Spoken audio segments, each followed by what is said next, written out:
Queria agradecer o convite dos organizadores do evento aí, né?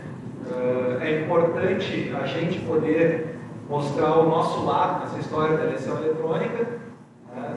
Às vezes a gente acha que tem muita desinformação no meio, as pessoas não sabem como funciona, e isso dá margem para toda sorte de boatos, de mentiras falaciosas, fake news, etc. e tal, que acabam meio que atingindo um pouco a imagem da justiça eleitoral no Brasil.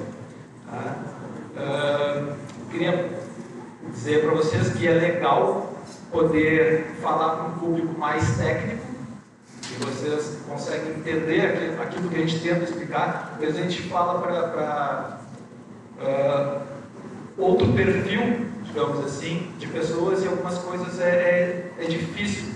As pessoas elas não conseguem compreender algumas coisas. Então é bacana que surgem perguntas interessantes e fica melhor, assim, digamos assim, para a gente poder explicar as coisas. Primeiro, eu queria apresentar, então, vocês já disseram, eu sou lá do TRE, né? Eu sou chefe da seção de suporte, orientação e suporte de TI lá no tribunal. Eu entrei em 96 no tribunal, na Secretaria de Informática, na época. Eu acompanhei o desenvolvimento, a implantação do voto eletrônico no Brasil, né? Desde a primeira urna eletrônica, estou há 22 anos lá. E, cara, eu gosto muito disso, gosto muito do que eu faço. Eu queria, antes de começar, então, a apresentação aqui, queria fazer uma pergunta para vocês. Assim, quero que vocês levantassem a mão, tá? Quem é que acha que a eleição pode ser fraudada? Só para a gente ter uma ideia. Pode levantar a mão, não precisa ter vergonha, não vamos mandar prender ninguém. Beleza, tá, galera. Quem é que tem certeza que a eleição é fraudada? Pode levantar a mão. Tá. Então, para a gente começar, antes de falar da urna eletrônica, a gente tem que entender por que a gente está usando urna eletrônica. Tá? Antigamente, há muito tempo atrás, tá?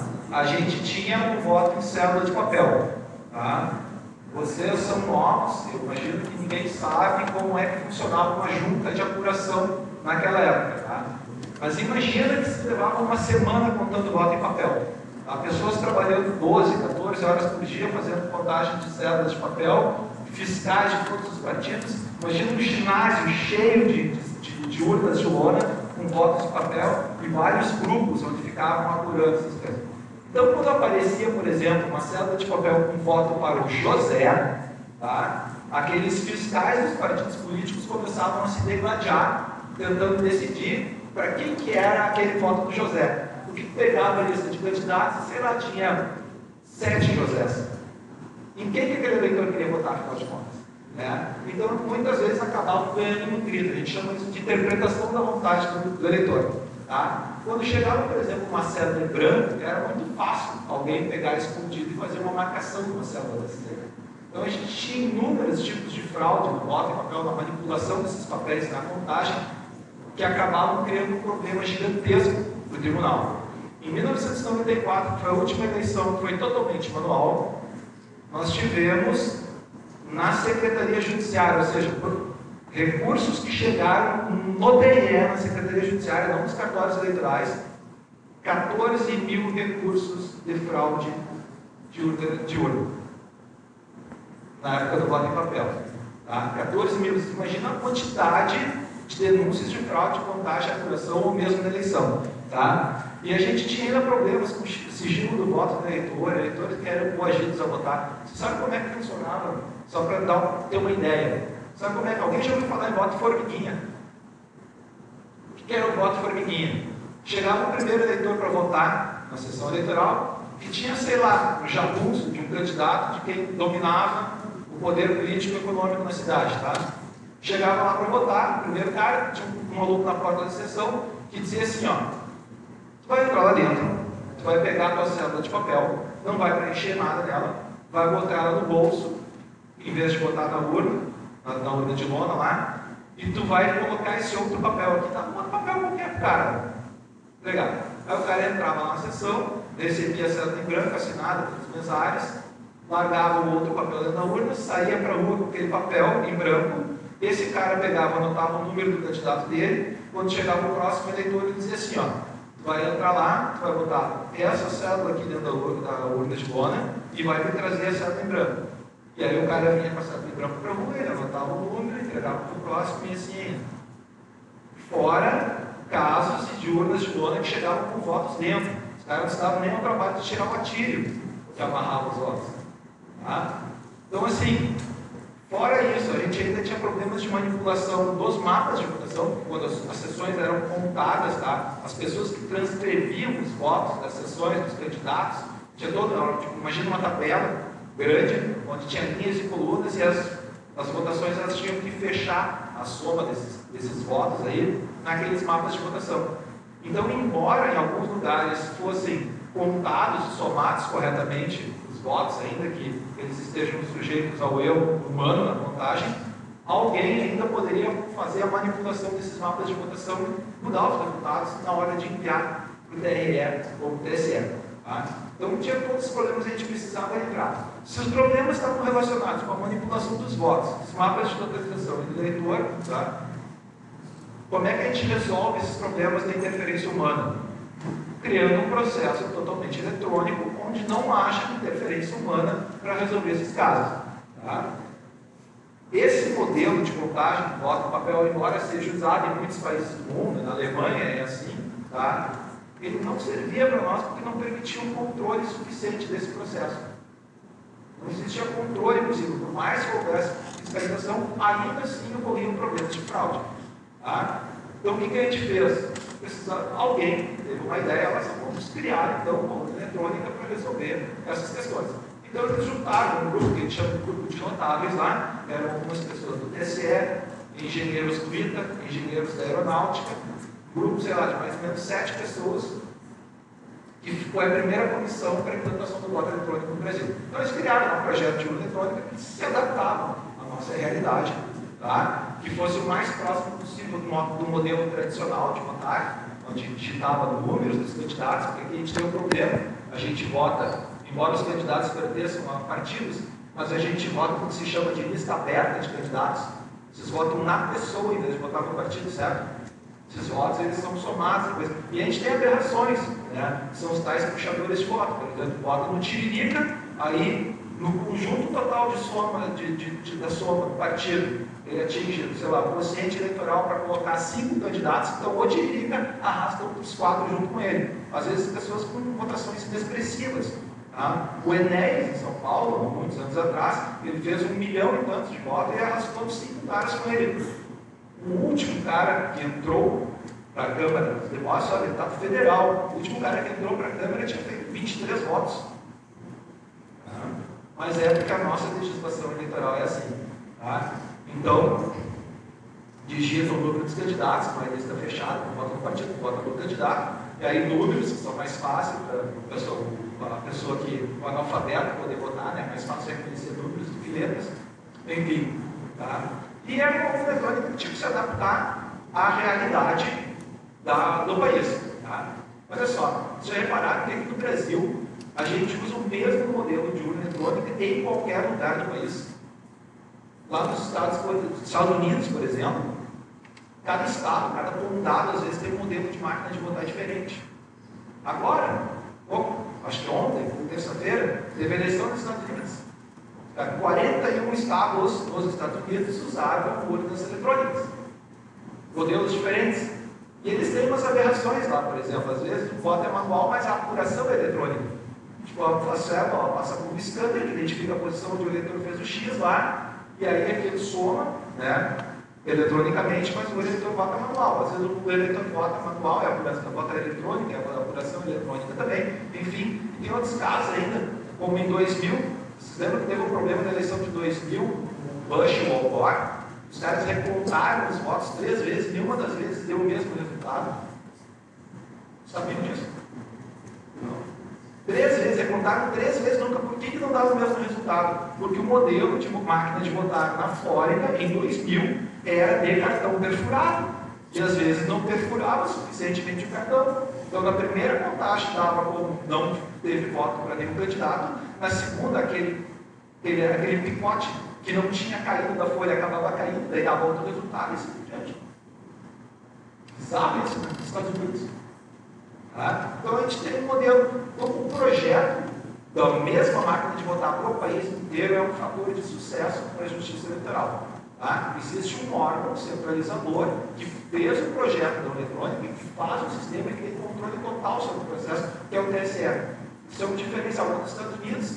Todas as máquinas de votar elas surgem da iniciativa privada. Uma empresa vai lá e cria uma máquina de votar, apresenta para uma prefeitura, o governo vai dizer, olha, nós temos essa máquina, vocês querem comprar? Aí os caras vão lá, daqui a pouco, atende às nossas necessidades, vamos ficar com esse modelo aqui. Só que nenhum deles resolve, digamos assim, todos os problemas nacionalmente. Tá? Aqui a gente tem o mesmo modelo para tudo. Bom, se essa eletrônica que vocês estão falando aí é tão boa, né? Por que não usa nos países de primeiro mundo? Já ouviram essa pergunta? Clássica, né? A pergunta é como mais, não sabe por que não usa? Tá? Então, um dos motivos eu já falei, né? Tipo, não é que não usa, é que a nossa eletrônica foi feita para a gente, tá? Foi feita para a necessidade, para a realidade do Brasil. Mas tem alguns outros fatores também que eu quero chamar a atenção aqui. É o seguinte, aqui, para quem acha que não existe, que nenhum país do mundo usa uma eletrônica, só o Brasil e a Venezuela, já digo aqui que acabei de falar dos Estados Unidos, tá? Mas vocês vão ver que tem uma série de países que usam. Alguns não usam no país inteiro, usam parcialmente, tá? O Brasil, a Venezuela e a Índia, e acho que isso aqui, não sei se é Bangladesh, não sei o que isso ali, é outro país lá, usam no país inteiro algum modelo de máquina de votar, de votação eletrônica. Outros usam parcialmente, alguns tentaram implantar, eles existiram, tá? E tem alguns casos que fizeram um esforço para fazer a implantação e nem começou. Tá? Bom, citar alguns casos. Só para vocês entenderem onde é que eu quero chegar. Tá? Na Estônia, o voto é pela internet. A Estônia é um país, eu acho que é o único país do mundo que tenha governo 100% digital. Tá? Todo cidadão tem um cartão com um microchip que tem as informações do cara, CPF, carteira de identidade, carteira de motorista, tudo, INSS, enfim, tudo dentro do e tem um certificado digital ali. Então, para qualquer serviço que o cara precisa, ele tem aquele cartão com microchip que ele vai lá e acessa. E aí isso possibilitou que eles fizessem a votação pela internet. Agora, por que eles votam pela internet? Qual era o problema que eles tinham que precisava ser solucionado? Muita abstenção. Eles tinham mais de 60% de abstenção. As pessoas não iam votar, porque lá o voto não era obrigatório. Se as pessoas não vão votar e tu quer aumentar a participação popular na eleição, o que tu faz? Tu leva a eleição até onde o cara está, em casa, ou no trabalho, interessa. Tá? Então lá eles implantaram o voto pela internet. Esse modelo de voto pela internet funcionaria aqui no Brasil. Pense que a gente tem aqui um problema que se chama de sigilo do voto. Se a gente tivesse voto pela internet aqui, imagina numa favela no Rio de Janeiro, onde os traficantes iam passar de casa em casa e vendo quem a pessoa está votando ou se ela está votando na pessoa que eles mandaram votar. Então esse modelo não serve. É bacana, é bonito, é tecnológico e tal, mas para a nossa realidade não serve. Tá?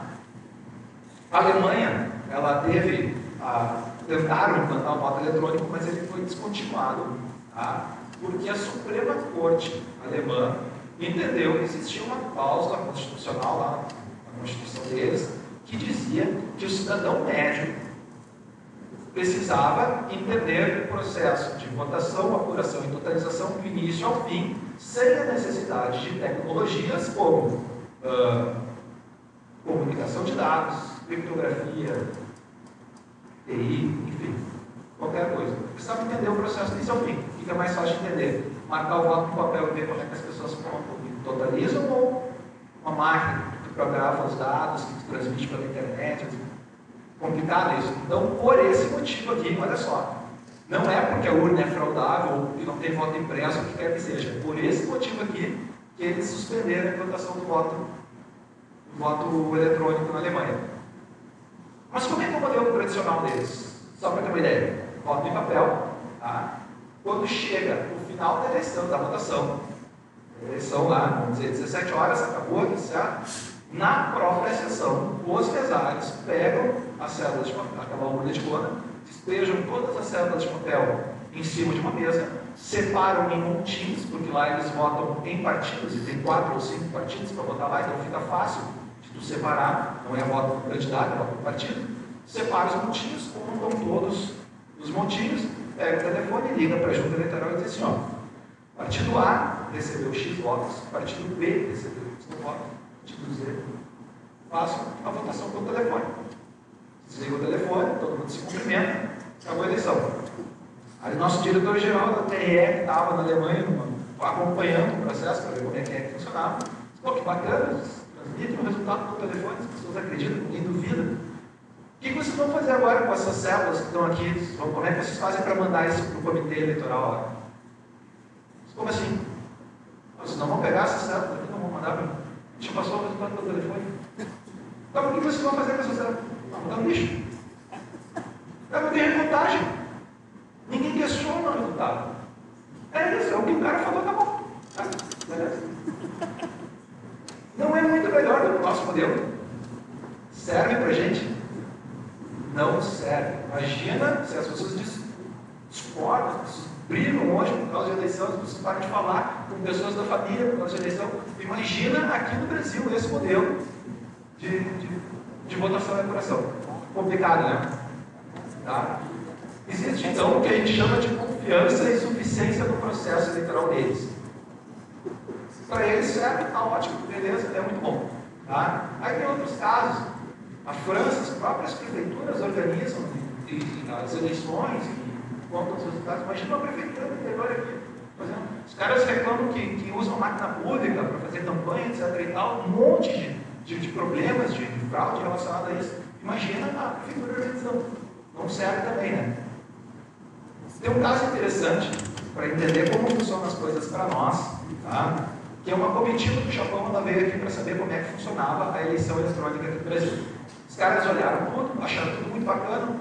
Nossa, excelente, tecnologia de ponta, tudo muito seguro e tal. Mas a gente não está entendendo por que vocês têm tantos processos de auditoria, por que vocês verificam tantas coisas, tantas vezes. Vou dar um exemplo. Votação paralela. Alguém sabe o que é votação paralela? Votação paralela é um processo de auditoria por amostragem das urnas. Depois eu explico melhor, tá? Mas basicamente eles sorteiam uma urna, retiram no local de votação, levam para um lugar, aí ficam votando nessa urna o dia inteiro, e aí depois eles emitem o resultado eletrônico e comparam com as células, os votos de papel, sei lá, que foram sorteados para fazer a votação, e aí comparam os resultados. Ah, soma correta. É uma auditoria para mostrar que a urna soma corretamente os votos. Cara, os japoneses não conseguiam entender por que a gente fazia isso. E a gente tentava explicar, não, é para provar que a urna soma corretamente os votos. Mas é um computador, como é que vai somar errado? Ah, mas é que teoricamente alguém poderia fazer um programa que desvia votos, vota num candidato, ele soma o voto para o outro e tal. Mas não são vocês que fazem o programa? Sim, somos nós. Eu falo, por que vocês iam fazer isso? Estão entendendo? Já que está o problema aqui. Tá? Então, resumindo essa história toda, cada realidade tem uma solução. Tá? Tem um modelo melhor que o nosso? Talvez tenham máquinas mais modernas, máquinas com tela touchscreen, outros modelos, máquinas que imprimem o voto, tem vários modelos, tá? Esse aqui é o que atende melhor a nossa realidade, tá?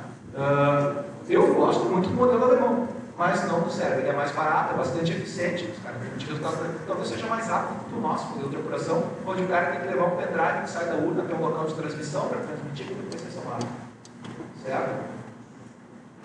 Então, a palavra-chave aqui é cada realidade uma solução. Deixa eu só voltar aqui naquele mapinha, tem uma outra coisa que eu quero mostrar para vocês. Estão vendo que aqui na África é um cinza? A gente chama isso aqui de binômio capacidade e necessidade. Alguns países têm capacidade, têm tecnologia, têm grana para implantar um processo eletrônico de votação, mas não existe a necessidade. É o caso da Alemanha. Então a gente vê vários países aqui estão implantando.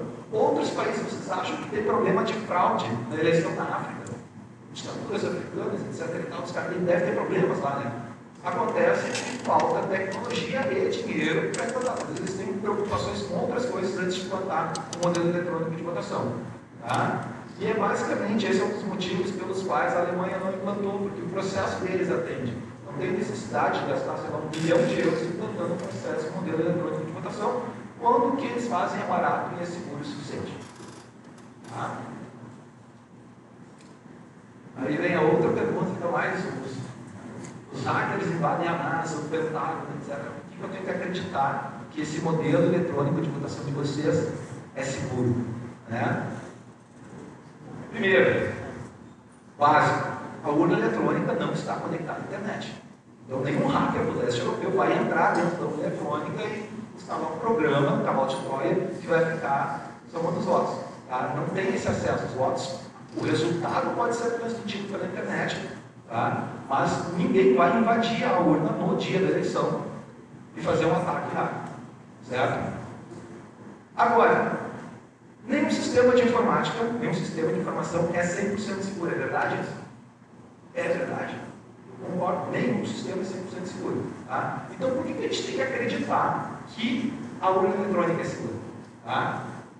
Porque a gente não pode olhar para a urna eletrônica isoladamente. Aquela caixinha onde vocês votam lá, ela não está sozinha, não é só aquilo. Existe uma série de barreiras de segurança em volta que tentam, de alguma forma, garantir a confiabilidade do resultado, certo?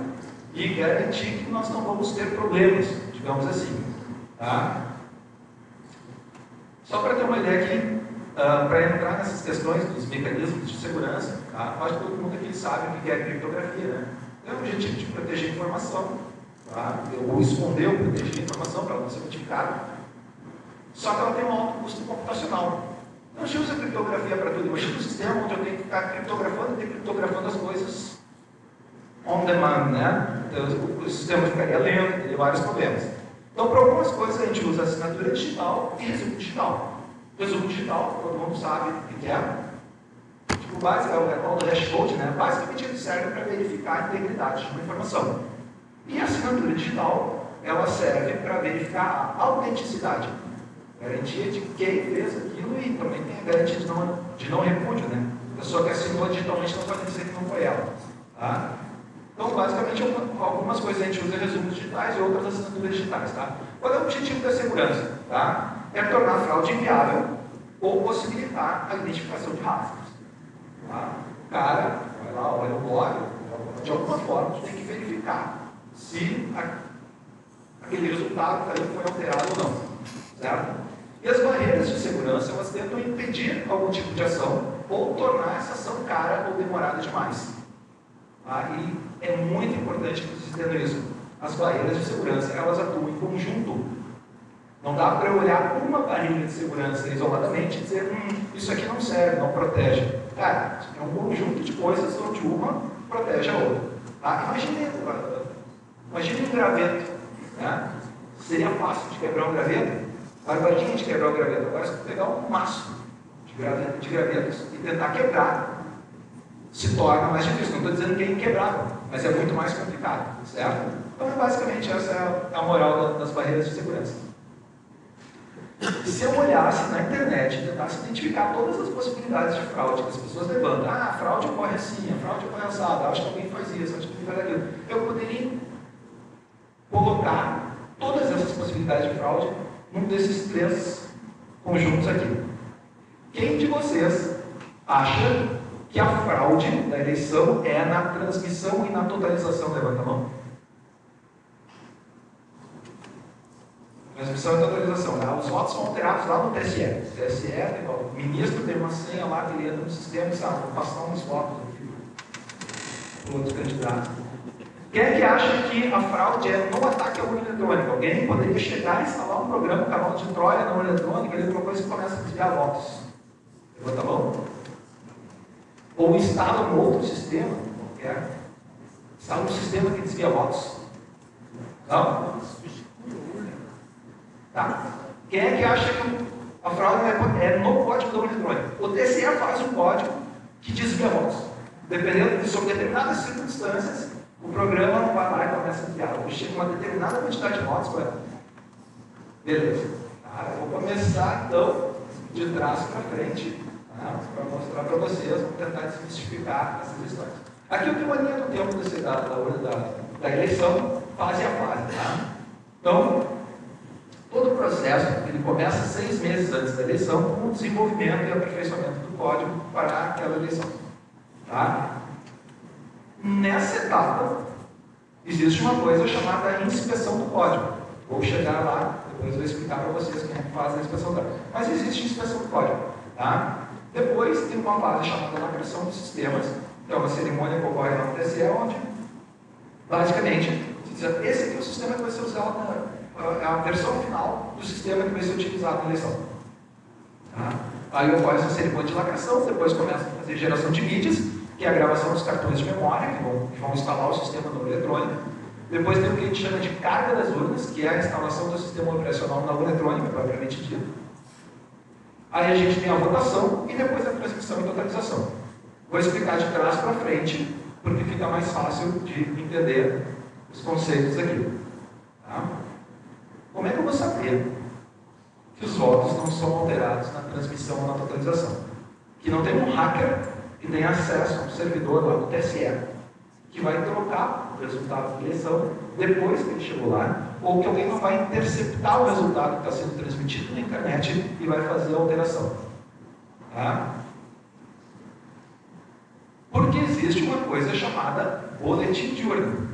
O boletim de urna é um documento público que é emitido ao final da votação, lá na sessão, quando o mesário encerra a urna eletrônica, a votação, tipo, acabou a votação aqui, ele digita um código de encerramento da urna eletrônica, ela imprime uma via nesse boletim de urna, que é uma relação de todos os candidatos que receberam algum voto naquela sessão. E aí tem a quantidade de votos que esses candidatos receberam. Tá? Esse documento é público, vai uma cópia fixada na porta do local de votação, uma cópia fica com o presidente de mesa, quantas cópias forem necessárias são distribuídas para os partidos políticos, os fiscais que estiverem presentes, e mais outras 2 ou 3 cópias vão para o cartório eleitoral. Tá? Nesse boletim de urna, ao final dele, existe um QR Code, um conjunto de QR Codes, tá? Que podem ser lidos por qualquer smartphone, um aplicativo chamado Boletim na Mão. Esse é o que o TSE faz para facilitar a vida, mas qualquer um pode fazer o seu próprio aplicativo para a leitura desse QR Code. Ele traz a informação completa de todos os dados de votação daquele boletim de urna impresso para dentro do seu smartphone. Tá? De posse desse boletim de urna, quando chegam os resultados no TSE em até 72 horas, é publicado lá no site do TSE, em eleições 2018, por exemplo, divulgação, boletim de urna por sessão. E aí tu entra, vai lá, escolhe a tua cidade, a tua zona de sessão, e aí compara se o resultado que chegou lá é exatamente o mesmo resultado que saiu da urna eletrônica. São mais de 480 mil sessões no país. E em 22 anos de urna eletrônica, nunca apareceu um resultado divergente. Ah, mas talvez publiquem o mesmo resultado que está no boletim, mas o somatório. Qualquer um de vocês aqui faz um programa que faz download desses dados, vocês podem jogar no banco de dados, uma tabela, e comparar para ver se o resultado é o mesmo do somatório que está sendo apresentado no TSE. Cara, nunca! 22 anos, são mais de 480 mil sessões. Só precisa apresentar um que esteja divergente, e aí eu digo, não, aqui nós temos um problema. Mas é óbvio que eu não posso ficar dependendo dessa verificação. Concorda comigo? Embora os presidentes de mesa sejam orientados a levar uma cópia e conferir o resultado depois, não pode ser assim. Vocês acham que esses partidos, vocês acham que alguém confere isso aqui? Não, ninguém confere. Sabe como é que funciona a eleição no município pequeno do interior? Quem é que é do município bem pequenininho do interior aqui? Levanta a mão. Vou contar um caso do município de Tuparendi, que é lá da região de Santa Rosa. Tá? Acho que foi em 2012, eleição municipal. É um município que fica 1 hora de carro, mais ou menos, de Santa Rosa. Tá? Então, os resultados, para chegar aqueles pendrives, o resultado digitalizado, fotografado no cartório, para transmitir para o TRE, leva mais ou menos 1 hora para chegar. Tá? Às 5h15 da tarde, existiu uma carreata, em 2002, da vitória do candidato que tinha ganhado a eleição. Como é que eles sabiam que o cara tinha ganhado a eleição? Fácil, eles botaram um fiscal em cada porta de colégio que tinha a eleição, e aí o cara ficava com o telefone ligando, aqui o candidato deu tanto, deu X votos para o A, deu Y votos para o B e tal. Os caras somaram rapidinho ali, 5h15, resultado, os caras comemorando a vitória. Às 18 horas, quando o resultado chegou no TRE, lá no cartório eleitoral de Santa Rosa, o chefe de cartório transmitiu, e aí saiu o resultado para ele ali, que ele olhou, chamou o cara da rádio, quem é que vocês disseram que foi o Rolando Parendi? Ah, foi o Fernando de Tal. Não. O resultado oficial é isso daqui. Ah, fraude na transmissão. Mudaram o resultado que chegou lá. Negativo. Vamos mandar os caras somar os votos de novo. O que aconteceu? Tinha um boletim de urna, onde um dos candidatos, o candidato que supostamente tinha ganhado, tinha muito mais votos que o outro. Esse boletim de urna ele foi somado 2 vezes com o resultado dos caras. E aí, eu tinha dado vitória, quando somaram direito, mudou o resultado da votação. O que aconteceu? Resumo da história. Esse partido estava fazendo uma churrascada da vitória no Galpão Crioulo lá, tiveram que sair, deixar a carne de fogo para o outro partido entrar e comemorar a vitória. Vejam as coisas que eles têm que passar. Tá? Bom, mas evidentemente que eu não posso me fiar simplesmente que o resultado no modelo de comparação. Eu preciso ter certeza que esse resultado não vai ser interceptado ou alterado no meio do caminho.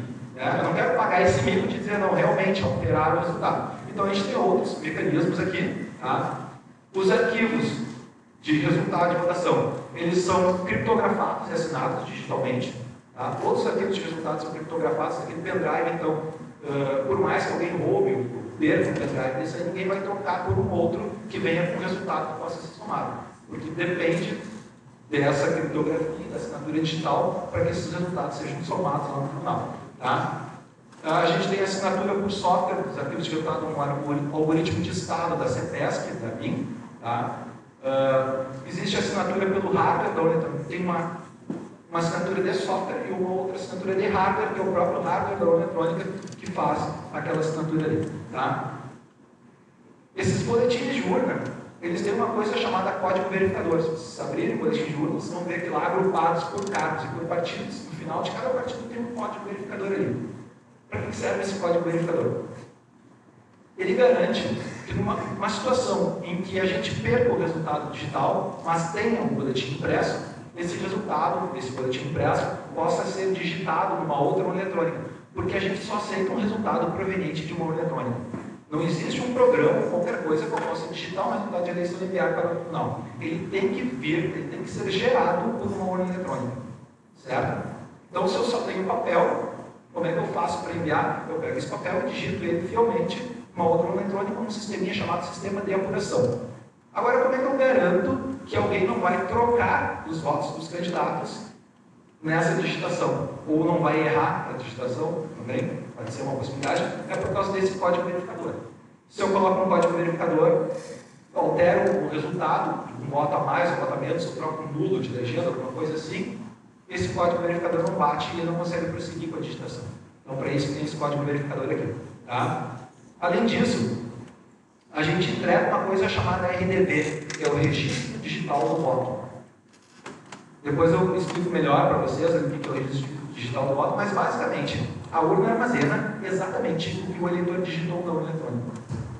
Tem gente que acha que tem uma tabela, e aí quando tu vota no Bolsonaro, tem lá, Bolsonaro mais, e computa mais voto. Não. O voto, ele é registrado, armazenado exatamente como o eleitor digitou. Cada voto tem um registro digital próprio que é assinado e gerado um resumo digital para esse voto. Então, no final das contas, quando encerra a votação, o que a urna faz é pegar, olhar para esse lugar onde estão todos os registros digitais do voto e começar a somar eles. Então, existe uma contagem. Depois tem um negócio legal aqui com relação a essa história de que não é possível fazer uma recontagem dos votos no eletrônico. A gente não vai recontagem porque o resultado eletrônico vai estar sempre o mesmo. Tá? Mas eu quero falar do caso do professor Dr. Diego Aranha, da Universidade de Brasília e da Unicamp, sobre uma descoberta que ele fez no teste público de segurança de 2012. Tá? Então, esses registros digital do voto são entregues em formato bruto para os partidos políticos para que eles próprios possam fazer a sua totalização paralela. Apuração e totalização paralela dos resultados. Então, isso está à disposição dos partidos. Ele pode pegar e colocar lá no banco de dados e somar. Não, realmente, o resultado foi esse aqui. Tá? Isso aqui garante a integridade do resultado quando ele é transmitido e totalizado no TSE. Certo? Na verdade, eles são totalizados nos TREs. O TSE só vê o que cada TRE totalizou e soma tudo.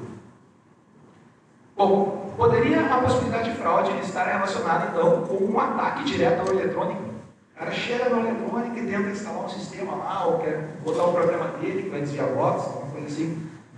Percebe de cara que não é um negócio muito produtivo, certo? Se o cara tiver acesso a uma urna eletrônica, ele não consegue fazer uma fraude em larga escala.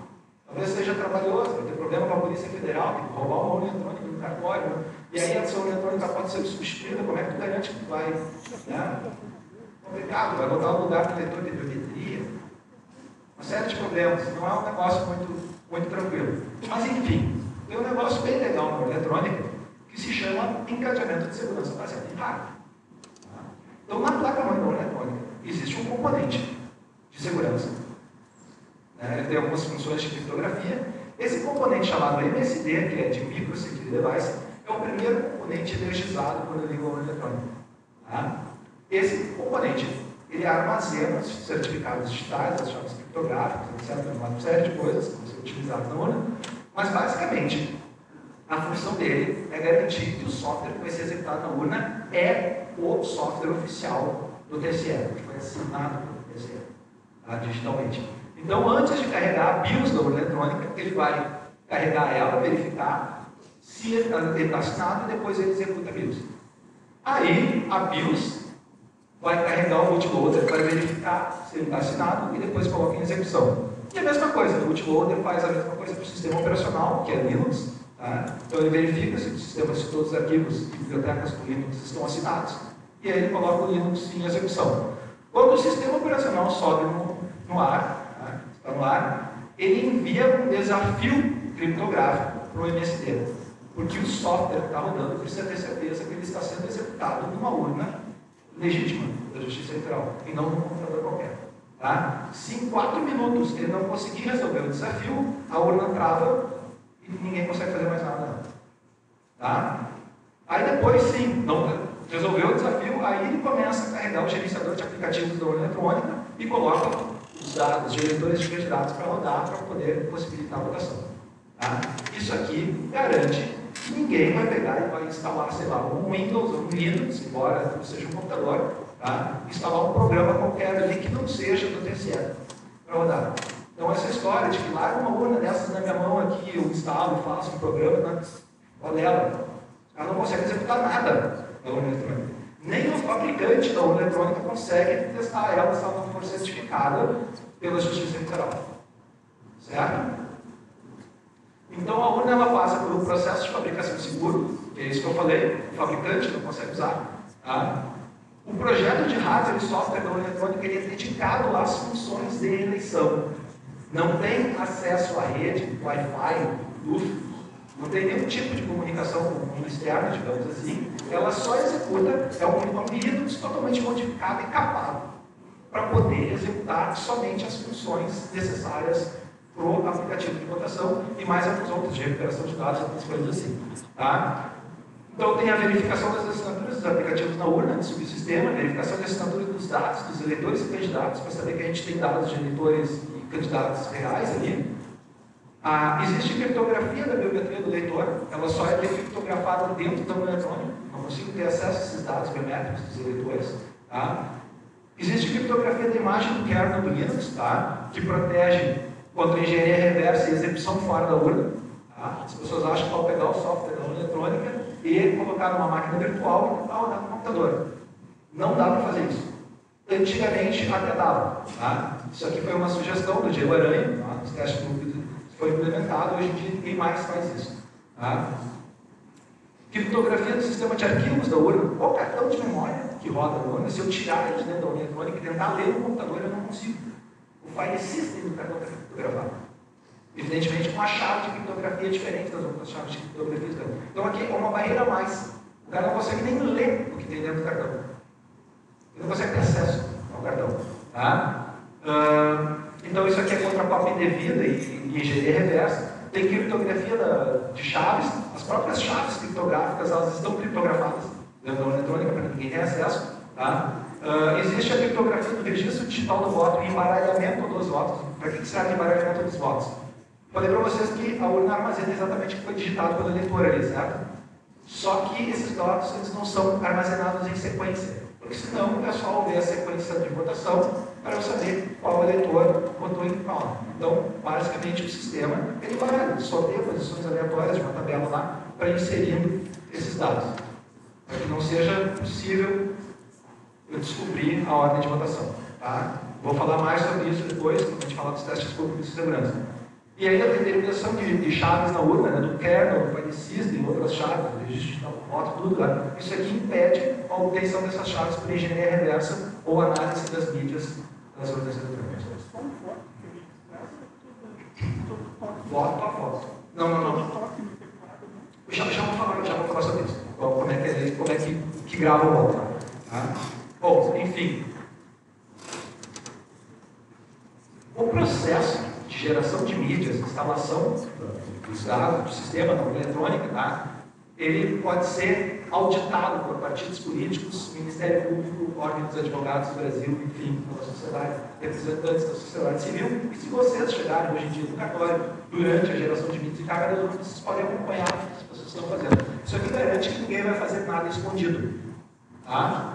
O procedimento de geração de mídias e de carga das urnas, a instalação do sistema é um processo completamente automatizado. Tá? Depois que a urna está pronta, tá? Ela é lacrada com lacres confeccionados pela Casa da Moeda que são invioláveis. Se eu tirar um lacre daqueles, ele fica marcado. Então é fácil de identificar se uma urna foi violada ou não. Tá? Então essa urna possui lacre físico em todos os compartimentos. Tá? Não tem suporte à rede ou dos dispositivos externos, conforme eu tinha dito para vocês. Tá? O programa que instala o sistema da urna eletrônica, ele dá poucas opções para o operador. Basicamente, o que ele consegue fazer é colocar a data e a hora que está ocorrendo a instalação do sistema, escolhe qual é a sessão que vai ser instalada na tela da urna eletrônica, e depois ele faz um procedimento automatizado de teste do hacker, vai testar tela, teclado, impressora, etc. Para garantir que ela está em perfeitas condições de funcionamento. Acabou a instalação do software, ela apresenta essa tela aqui, ó, dizendo que essa urna só vai funcionar às 7 horas no dia 7 ou no dia último do dia da eleição. Posso ligar e desligar ela quantas vezes eu quiser, ela sempre vai cair nessa tela aqui.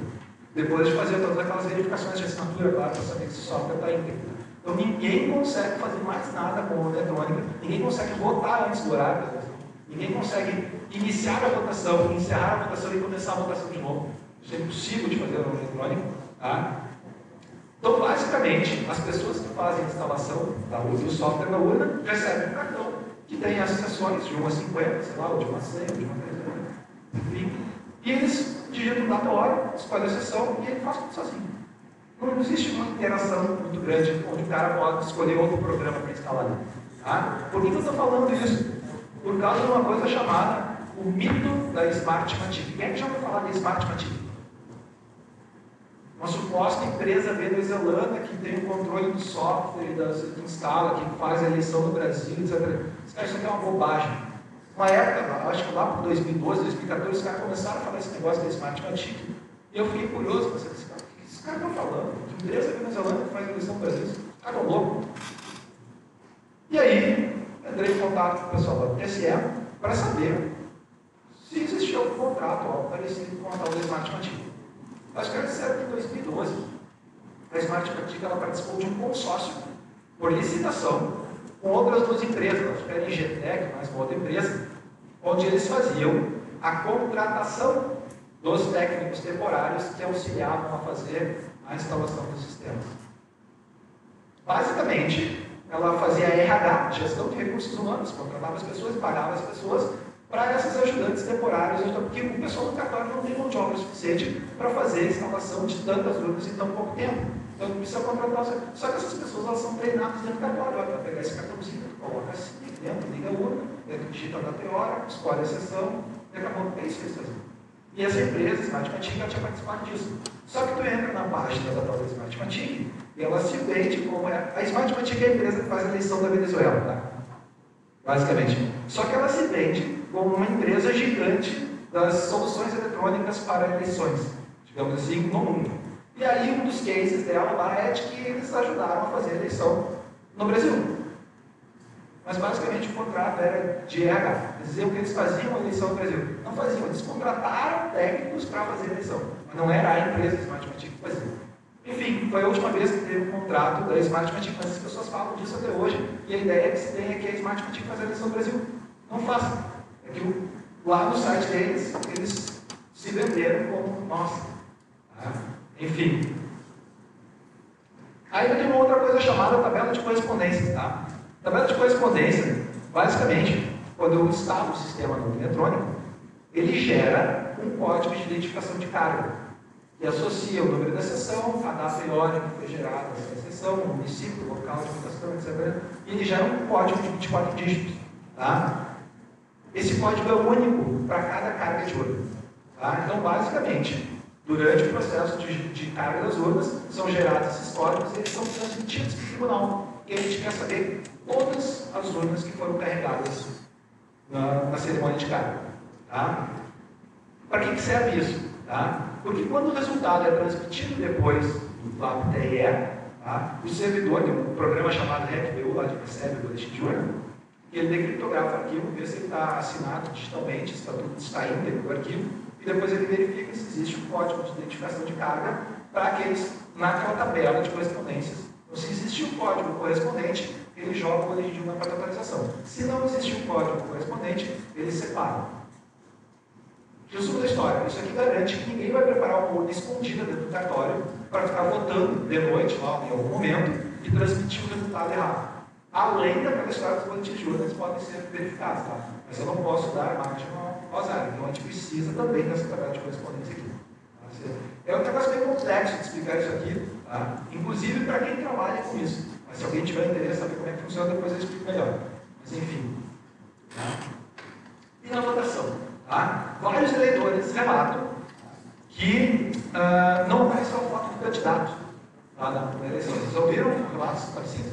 Digitavam, não aparecia a foto do outro, ou não aparecia a foto do candidato. Eu vi vários, né? Já teve votar no Bolsonaro, digitava 17 e aparecia a foto nulo. O que está acontecendo aqui? Tá? São vários falsos, então. Foto do candidato que não aparece. O eleitor pode estar digitando os votos na ordem errada ou para outros cargos. Tá? Porque a ordem de votação é essa aqui, deputado federal, depois deputado estadual, isso aqui mudou nessa eleição. Antigamente votava primeiro para deputado estadual, depois para federal. Mas enfim, o eleitor às vezes começa tentando votar para presidente. Se quiser, eu vou provar isso para vocês depois. Tá? Os cargos proporcionais, tá? Eles podem ter legenda, voto na legenda. Nesses dois cargos aqui, deputado federal e deputado estadual, eu posso votar na legenda. Se eu erro o número do candidato, mas os dois primeiros números são de algum partido válido que esteja concorrendo à eleição, ele deixa votar na legenda. Então, sei lá, se eu digito 1, 2, 3, 4, 5, 6 aqui, o voto, não existe um candidato 1, 2, 3, 4, 5, 6, o voto vai para a legenda do PDT. Tá? Enfim, se eu digito um número completamente errado, ou seja, os dois primeiros números não correspondem ao partido, o voto é nulo. Tá? Ou se não tem um candidato concorrendo também desses outros aqui, o voto é nulo. Tá? Você acredita que tem candidato que imprime isso aqui na ordem para entregar para os eleitores? O cara imprime a cola do voto que ele vai receber na ordem errada. E aí fica aquela confusão. Tá? Então, clássico isso aqui. Isso aqui é um caso de um cara que fez um escarcéu na internet, o vídeo viralizou, sei lá, 2 milhões de visualizações no dia da eleição, do cara dizendo aqui, eu estou tentando votar no Bolsonaro, está dando voto nulo. Só que aqui está escrito, houve voto para governador. Aqui no Rio Grande do Sul, não tinha nenhum governador com o número 17 concorrendo. Tá? E isso é tão preocupante que 115.227 eleitores no Rio Grande, só no Rio Grande do Sul, anularam o seu voto para governador, tentando votar no Bolsonaro para presidente. Cara, você tem noção, é 1/4 dos votos nulos. Metade dos votos nulos é o número mais usado para anular o voto, que é 00. Aí o segundo, que é metade disso, tá? É o número 17. Aí tem 11 também, que é um dos casos. Então, onde é que a gente tem esses dados aqui? Por causa do registro digital do voto. Porque o voto ele é armazenado exatamente como a pessoa digita. Então, isso aqui, para fins estatísticos, é distribuído nos partidos eletrônicos. E a gente também faz um pouco de BI em cima disso aí, né? Para analisar comportamento, padrões, eleitorado e tal. Mas, enfim, ele registra exatamente como é armazenado. Certo?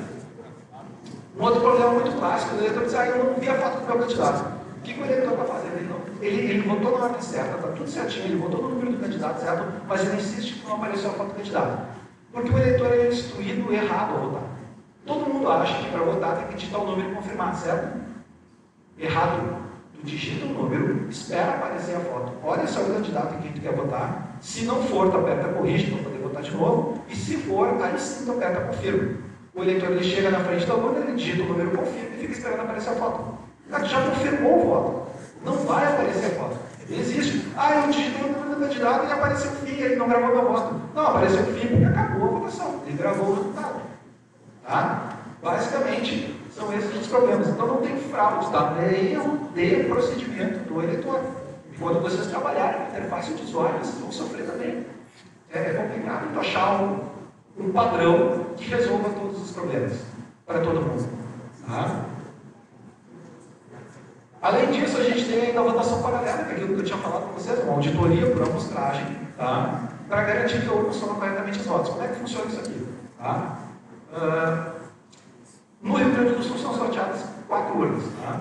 Então, existe uma cerimônia lá na véspera da eleição, no sábado, antes do domingo da eleição, onde são sorteadas. Geralmente, as urnas eletrônicas elas são distribuídas pelos cartórios na sexta e no sábado de manhã bem cedo. Então, às 10 horas da manhã, todas as urnas eletrônicas estão distribuídas nos locais de votação no país, digamos assim.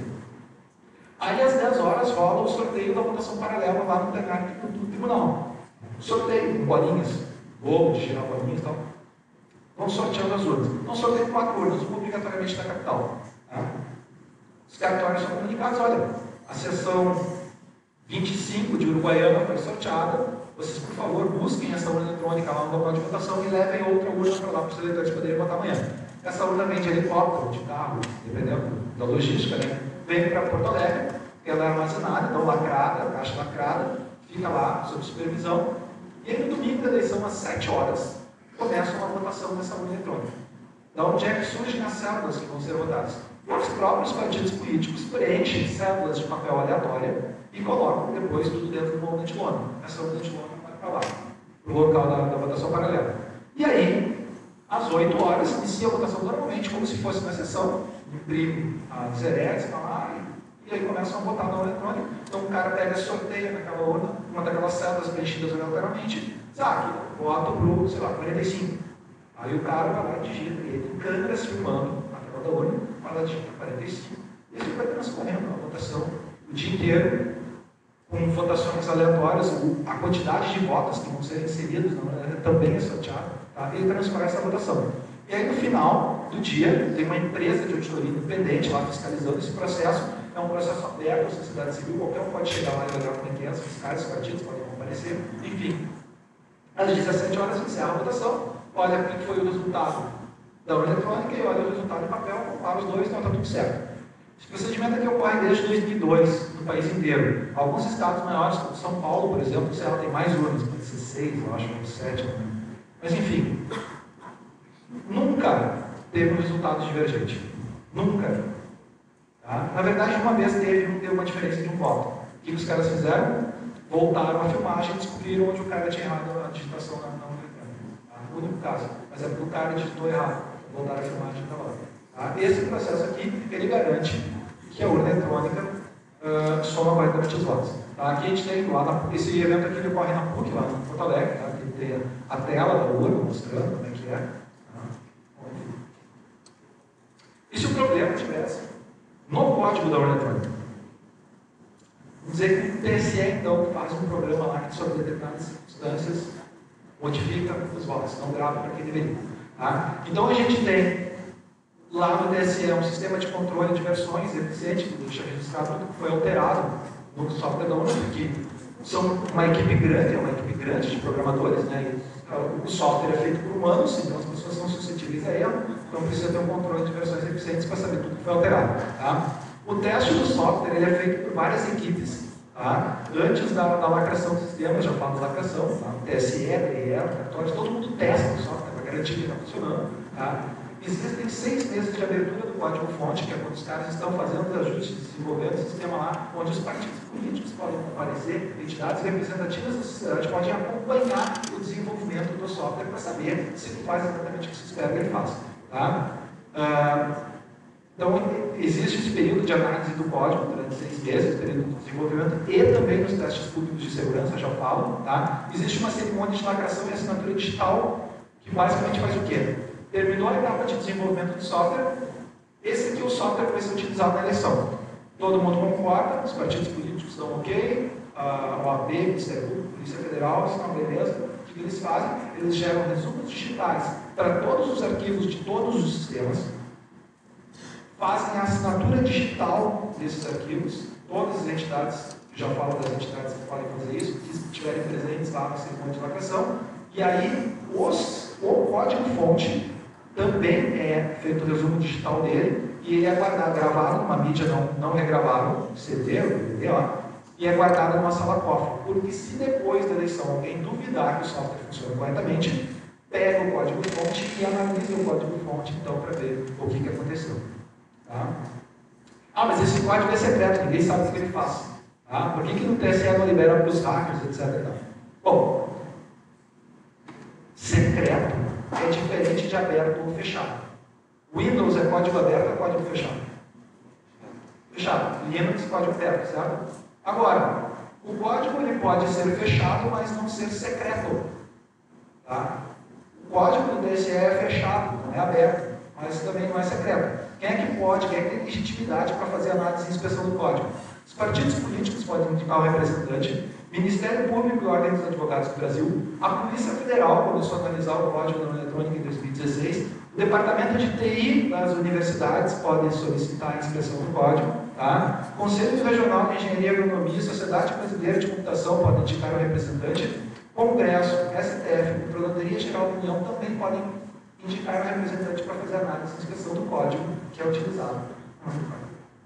Tá? E essas entidades aqui, quando elas estiverem presentes lá no TSE, na cerimônia de lacração, elas podem também assinar digitalmente esses arquivos.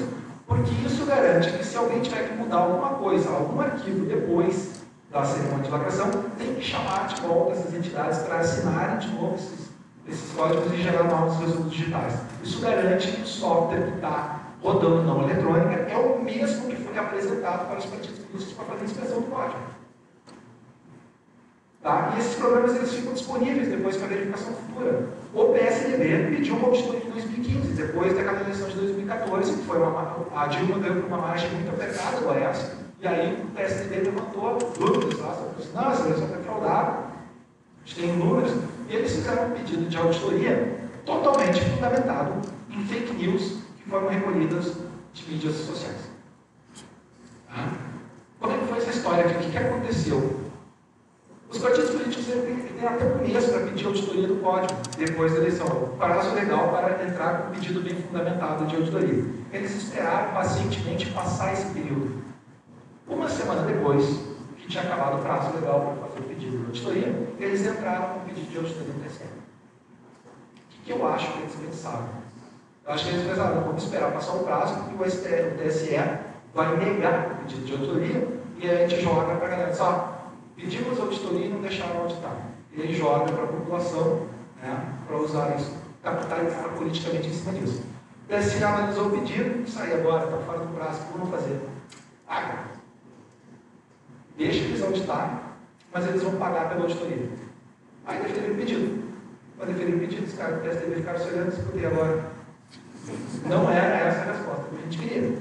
E aí eles passaram 3 meses, tiveram que contratar, pagar especialistas, analistas em TI, para fazer análise do código, para fazer auditoria nas urnas eletrônicas. Eles vieram para Porto Alegre lá, deram uma passetinha no depósito das urnas, não, vocês querem fazer auditoria de alguma coisa, querem fazer análise dos hashes, etc.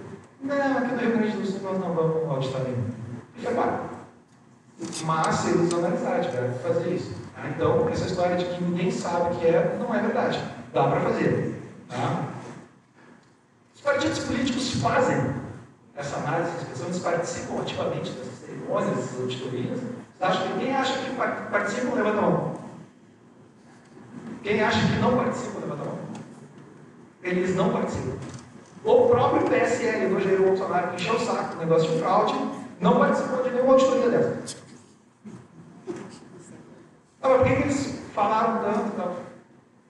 Eu acho que é para ter visibilidade. Enfim, querendo ou não, falem bem, falem mal, é um assunto que está na mídia. Tá? Bom, mas se os partidos não fazem isso, a prerrogativa deles de fazer, quem é que pode fazer? O cidadão comum pode fazer? Para isso que existem os testes públicos de segurança. O que é o teste público? O TSE é o único órgão, única entidade no mundo que abre o seu sistema de votação eletrônica e a sua urna eletrônica para ser testado em busca de vulnerabilidades por hackers ou representantes de entidades da sociedade civil. Tá? Então, os testes públicos de segurança ocorrem obrigatoriamente no ano anterior à eleição. Tá? Colocam a urna eletrônica à prova lá, os caras passam uma semana, explicam como é que funciona todo o sistema, eles passam lá alguns dias analisando o código da urna, montam um plano de ataque, apresentam no TSE, e aí o TSE vai lá, olha só, esse plano aqui é interessante, beleza? E aí refere lá o pedido, paga diárias, ajuda de custo, para as pessoas irem a Brasília testar, e aí durante uma semana fica as pessoas lá, tipo um hackathon, testando a urna eletrônica para ver se encontram alguma vulnerabilidade. Só que é um evento controlado, evidentemente. O TSE precisa estar junto para olhar o que o cara está fazendo. Porque se ele descobre uma vulnerabilidade, o TSE precisa saber o que é para poder corrigir. Não é assim, não é um oba-oba, entendeu? Não dá para chegar lá, se deixa descobrir isso aqui, eu vou ficar bem quietinho para mim, então depois eu tento fazer alguma coisa na eleição.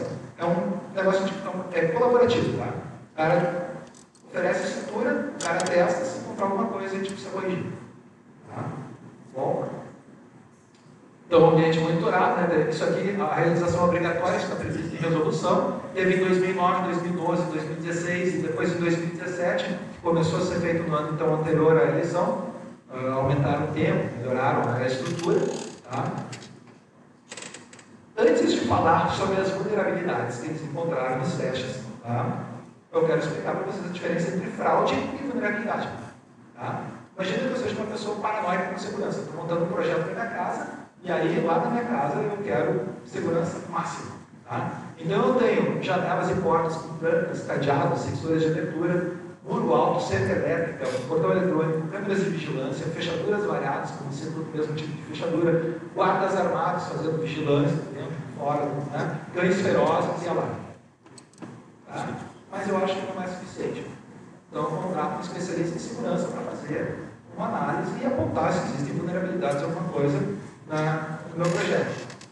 Aí eu coloco o cara durante 3 dias lá dentro da minha casa, com circulação livre, tá? Prende os cachorros, deixa ele dar uma volta, ele analisa tudo, olha as fechaduras, olha a rotina dos guardas, etc e tal. Depois de 3 dias ele me aponta o seguinte: a altura do muro não é alta o suficiente, alguém poderia jogar comida envenenada para dentro do pátio, o cachorro vai lá comer comida envenenada, ou cachorro, tá? Ele conseguiu, com bastante paciência e persistência, ele conseguiu quebrar o modelo de fechadura lá em 2 horas. E ainda tem uma pausa do vigilante, que às vezes precisa ir no banheiro, precisa almoçar, porque assim que o cara está, o pátio, digamos assim, fica desguarnecido. Baseado nesse relatório do cara, eu me desespero e vendo a minha casa e vou comprar outra, fazer alguma outra coisa, eu resolvo esse problema dele. Porque ele indicou isso aqui, é garantido que a minha casa vai ser assaltada, ou que eu não vou descobrir que a minha casa foi assaltada, que vão entrar lá dentro, eu nem fiquei sabendo. Não, né? Pode ser que alguém não posso garantir que não vá, mas também não posso dizer que com certeza eu vou fazer isso, porque eu tenho outros recursos. Né? Todas as vulnerabilidades, elas são de algumas barreiras de segurança e todas elas atuam em conjunto. Eu tenho câmeras de vigilância, se alguém entrar, eu sei que alguém entrou. Enfim, tá? Para vocês terem uma ideia, que tipo de coisa que eles descobrem nos testes públicos de segurança. Tá? Em 2010, foi a primeira edição lá, os caras tiveram a detecção de teclas por ondas de rádio. Tá? Algum cara lá descobriu que para 3 teclas do teclado eletrônico, quando ele digitava, causava uma interferência no sinal. Ficava num aparelho, num trambolho, que ele botava do lado da urna eletrônica, tinha que ficar bem junto para conseguir captar o desvio de frequência ali. Então, para 3 teclas ele conseguiu descobrir isso aí. Só que se o cara tem que botar um trambolho desse tamanho lá na urna eletrônica para saber o que o eleitor está digitando, não é mais fácil olhar para o teclado, né? Pô, é que nem aquele desenho do pica-pau, que ele botava um sal no rabo do pica-pau e não conseguia voar, lembra disso? conseguia chegar perto do pica-pau o suficiente para botar sal no rabo, por que não pegava o pica-pau? Tá? Mas enfim, o TSE entendeu, não valeu, tipo, foi o projeto mais bem sucedido deles lá, e eles modificaram então o teclado. Hoje em dia o teclado é blindado eletromagneticamente para não emitir interferência, né, em ondas. Em 2012 foi muito legal. O Diego Aranha descobriu qual era o algoritmo de embaralhamento dos votos. Isso aqui era meio caminho para a quebra do sigilo do voto do eleitor, já falo sobre isso. Tá? 2014 não teve teste, tinha dificuldades no TSE com troca de gestões, e eles estavam fazendo um plebiscito no Pará.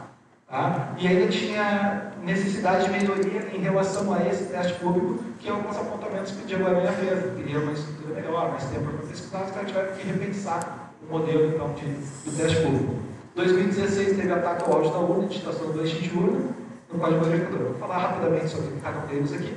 Tá? Essa história do algoritmo de embaralhamento dos votos é muito legal. Porque então eu te falei para vocês que ela não grava o voto na sequência em que ele é digitado. Ele sorteia posições aleatórias. Então o primeiro voto digitado cai uma posição aqui na tabela, o segundo vem para cá, vai sorteando posições, vai para... O que o Diego Aranha fez? Ele conseguiu descobrir, num teste de votação de 495 votos, ele conseguiu descobrir a ordem exata em que 494 votos foram inseridos na urna eletrônica. Não sei se é o primeiro ou o único, ou o último que ele precisaria do próximo, ou do anterior, sei lá. Mas ele descobriu a ordem de 494. Exata, como foi digitado na urna. Os caras fizeram o teste lá, entregaram para ele e disse, a ordem que digitaram foi essa aqui. Essa não tem recontagem dos votos na urna, da onde que ele tirou a ordem exata, exatamente o que foi digitado no eletrônico. Porque esses votos são gravados lá, armazenados com o registro digital do voto. Aí ele disse, não, assim eu quebro esse sigilo do voto. Aí o DSE disse o seguinte, beleza, tu descobriu a ordem de votação, mas tu não sabe que eleitor votou em quem. Porque não existe um horário em que o eleitor votou. Ele só disse se o eleitor fulano de tal votou ou não. Faz uma marca lá, tipo, o eleitor votou, esse aqui não votou ainda, quando vota, vai lá e bota uma marquinha. Aí ele disse, não, mas se eu botar um olheiro na porta da sessão, fiscalizando, ou pagar para o mesário, eu posso ter a lista de todo mundo que votou. E se for uma personalidade, por exemplo, um candidato político, um artista, que foi votar às 10 horas da manhã, basta eu saber quantas pessoas votaram antes dele para eu chegar. Beleza, então nós vamos arrumar. Daí ele mesmo fez uma sugestão lá de que o algoritmo. Curiosidade, tá? Como é que ele descobriu a ordem de votação? Sabe que para alguma coisa ser aleatória na computação, a gente precisa de uma semente, que é o que vai gerar números aleatórios, digamos assim. Ele conseguiu descobrir qual era a semente que o TSE usava para gerar. A semente era o horário de emissão da zerésima, que é um documento que atesta que a urna eletrônica não tem nenhum voto e que é obrigatoriamente emitido antes da votação. Então, todas as zerésimas, né, tem um horário de emissão. Ele olhou lá, vou testar com o horário de emissão da zerésima. Testou na primeira, deu certo. Daí agora mudaram, tiraram. Ninguém imaginou que o cara fosse fazer isso. Então. Daí agora mudaram. Então, agora gera um número aleatório diferente, claro. Enfim, a própria hardware do eletrônico, ele tem um gerador de números realmente aleatórios. Tá? Enfim. Então, esse foi o algoritmo de embaralhamento dos votos. Tá? Em 2016, teve um ataque ao áudio da urna. A urna eletrônica, quando vai ao deficiente visual votar, o mesário oferece um fone de ouvido para que ele possa colocar para ele saber se os números que ele está digitando embora, o teclado seja em braille. Quando ele digita o número, aparece a foto do eleitor para saber se ele está votando. Ele diz lá qual é o número do candidato que está votando. Tá? O mesário, que às vezes a pessoa ela não informou o cartório que ela tem necessidades especiais. Tá? Então o mesário tem um código lá que ele pode digitar que habilita o áudio. E aí esses caras disseram que se colocasse um transmissor aqui na saída da urna eletrônica e ficasse alguém com fone de ouvido do lado de fora e pagasse o mesário para ficar habilitando o áudio, ele poderia saber quebrar o sigilo de todos os eleitores que votam na sessão.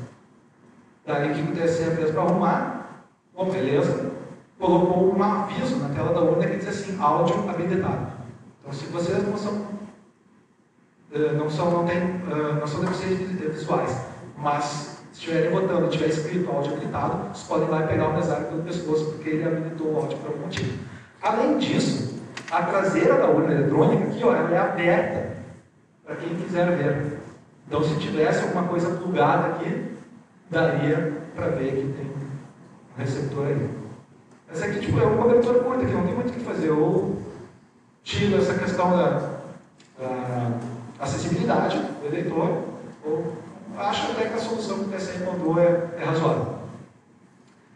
Em 2016, os caras ainda tiveram uma questão da digitação do boletim de urna com o código verificador. A equipe que fez isso aqui descobriu que existia uma votação dentro de uma situação muito específica, onde só concorressem 2 candidatos. Existia uma votação que tu poderia fazer que geraria o mesmo código verificador. Porque o código verificador é que ele serve para garantir, quando eu estiver fazendo a digitação do boletim de urna no sistema de apuração, ou seja, eu não tenho o resultado digital, mas eu tenho papel impresso e eu tenho que transmitir, eu digito lá no sistema de apuração. Então, se alguém errasse a digitação aqui e botasse 15 votos, por exemplo, esse código verificador nunca seria aceito pela urna eletrônica. Senão esse código está inválido. E aí o cara teria que descobrir o número, né, que gera esse número para poder colocar. Bom, enfim, essa equipe descobriu que se existia um outro resultado que tu colocava aqui que gerava o mesmo código. O que o TSE fez? Ele aumentou, então, o código, a quantidade de dígitos do código verificador de 5 para 10 dígitos. Agora, com 10 dígitos, não existe um número factível que tu coloque aqui que gere o mesmo código verificador. Então, esse problema também foi resolvido. Se alguém acha que o resultado da eleição poderia ser mudado usando esse artifício aqui, eu já aviso para vocês que em 2014, que foi a eleição anterior a essa de 2016, no país inteiro, nós tivemos só 17 casos de digitação do PU. Só 17 situações, em meio a mais de 480 mil, foi necessário digitar o código, porque a urna não conseguiu gerar o resultado criptografado no pendrive na urna original. Tá? Bom, não é possível auditar o sistema. Tá? A gente tem a cerimônia de lacração e editoria, onde os partidos podem acompanhar lá e fazer, colocar sua assinatura digital nos arquivos que vão ser usados na urna eletrônica para fazer essa verificação a qualquer momento nas etapas de auditoria, pré e pós-eleição. Tá? Os boletins de urna são impressos para verificação por qualquer cidadão. Existe conferência de hash de assinatura digital em diversos momentos, então, nas auditorias, pode ser antes ou depois da eleição. Tá? As urnas eletrônicas geram logs. Tá? A entrega do registro digital do voto, bruto, no formato como ele foi gerado, é entregue para os partidos políticos para que eles possam fazer uma totalização paralela e analisar os dados, fazer estatísticas de votação do eleitorado. Tá? Existe análise do código por aquelas entidades representativas da sociedade, como eu falei para vocês, inclusive a Polícia Federal. Pode fazer uma auditoria pós-eleição, depois o partido que se sentir lesado se apresentar um pedido bem fundamentado, pode fazer a inspeção do código, como já foi feito em 2015. A gente tem votação paralela, tá? Que é a cerimônia de verificação de funcionamento da urna eletrônica, para garantir a captação dos votos. Então tem várias etapas de auditoria. A única coisa que hoje não é possível é o eleitor digitar o número e imprimir o voto impresso para que ele possa comparar, tá, o resultado. E aí vocês me perguntam, por que o voto não é impresso? Tá? Em 2002, a gente teve um projeto piloto do voto impresso. Como é que funcionava? Isso aqui, ao lado da urna eletrônica, é um módulo impressor externo.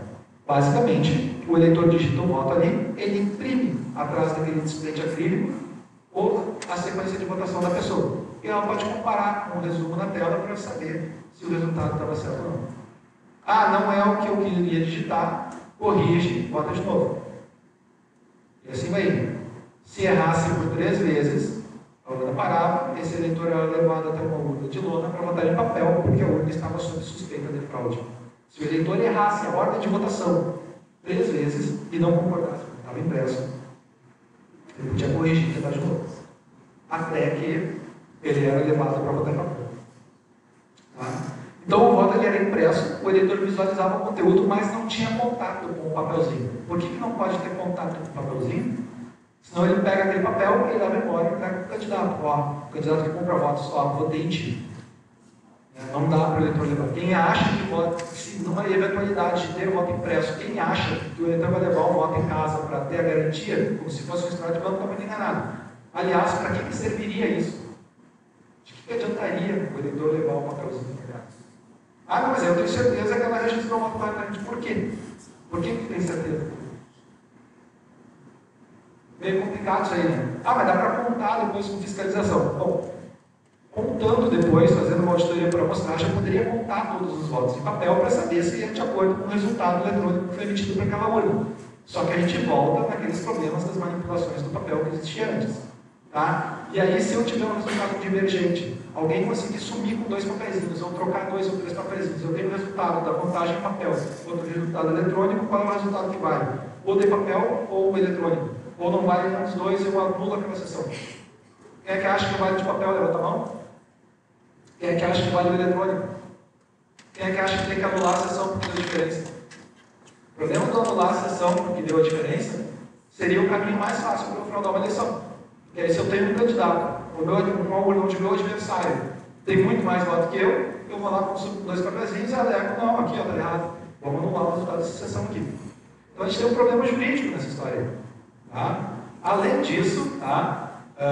O voto impresso estava previsto na lei para 2018, o TSE desenvolveu, adaptou o código para o voto impresso, chegou a fazer licitação de urna eletrônica, de módulos impressores para adaptar a urna eletrônica, porque esse modelo aqui, que era um modelo que não daria tempo de fabricar 500 mil urnas desse modelo novo, tá? Não tinha tempo hábil para fazer, então se optou por comprar módulos impressores externos para poder adaptar nas urnas existentes e fazer, então, pelo menos 5 ou 6%. Aí o STF foi lá e declarou inconstitucional. A Raquel Lodge lá, a AGU entrou com um pedido de inconstitucionalidade lá e eles suspenderam. A gente já tinha trabalhado, já tinha feito, nós estávamos prontos para fazer a implantação do voto impresso. STF, olha só, não me culpem, não tem nada a ver com isso. A gente já estava fazendo. Embora eu acho que o voto impresso é, de certa forma, inútil.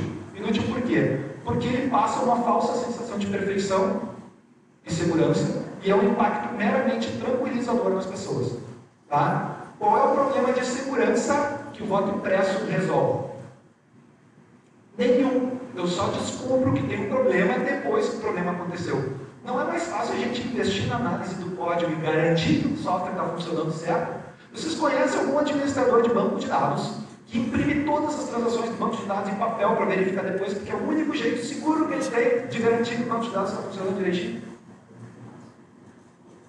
Eu acho que o TSE deveria ter impresso por amostragem para poder mostrar para as pessoas que, não, olha aqui, ó, soma corretamente os votos, é legal. Eu acho que deveria. Mas fazer isso em 100% das urnas é dinheiro jogado fora, dinheiro jogado pelo ralo, porque é óbvio que não vão contar todos esses votos. Ou alguém acha que tendo voto em 100% das urnas, nós vamos contar todos os votos. Nunca. Não tem sentido fazer isso. Tá? Os partidos que têm a prerrogativa de fazer análise do código têm que investir nisso. Amplia esse teste público de segurança, vamos pensar em soluções tecnológicas. Vocês são da área da tecnologia, eu não acredito que a gente dependa do papel para garantir que alguma coisa está certa. Tá? Comecem a pensar nisso. Tá? Quais são os problemas, né? Problemas operacionais de toda a ordem. Quais os problemas? Elevado custo de aquisição, operação, manutenção, logística de auditoria. Nós precisaríamos de alguma coisa tipo avocação paralela para poder fazer a contagem desses papéis, para garantir que ninguém vai trocar os papéis. A gente tem que ter filmadora. Como é que nós vamos mobilizar 480 mil sessões para o país contando voto desse jeito? Tá? As soluções, tem o risco da troca desses votos, então, né? As soluções continuam dependendo do software da urna. Olha que louco isso. Ele imprime o papel para quem é que imprime o papel? É o mesmo software que está rodando no urna eletrônica.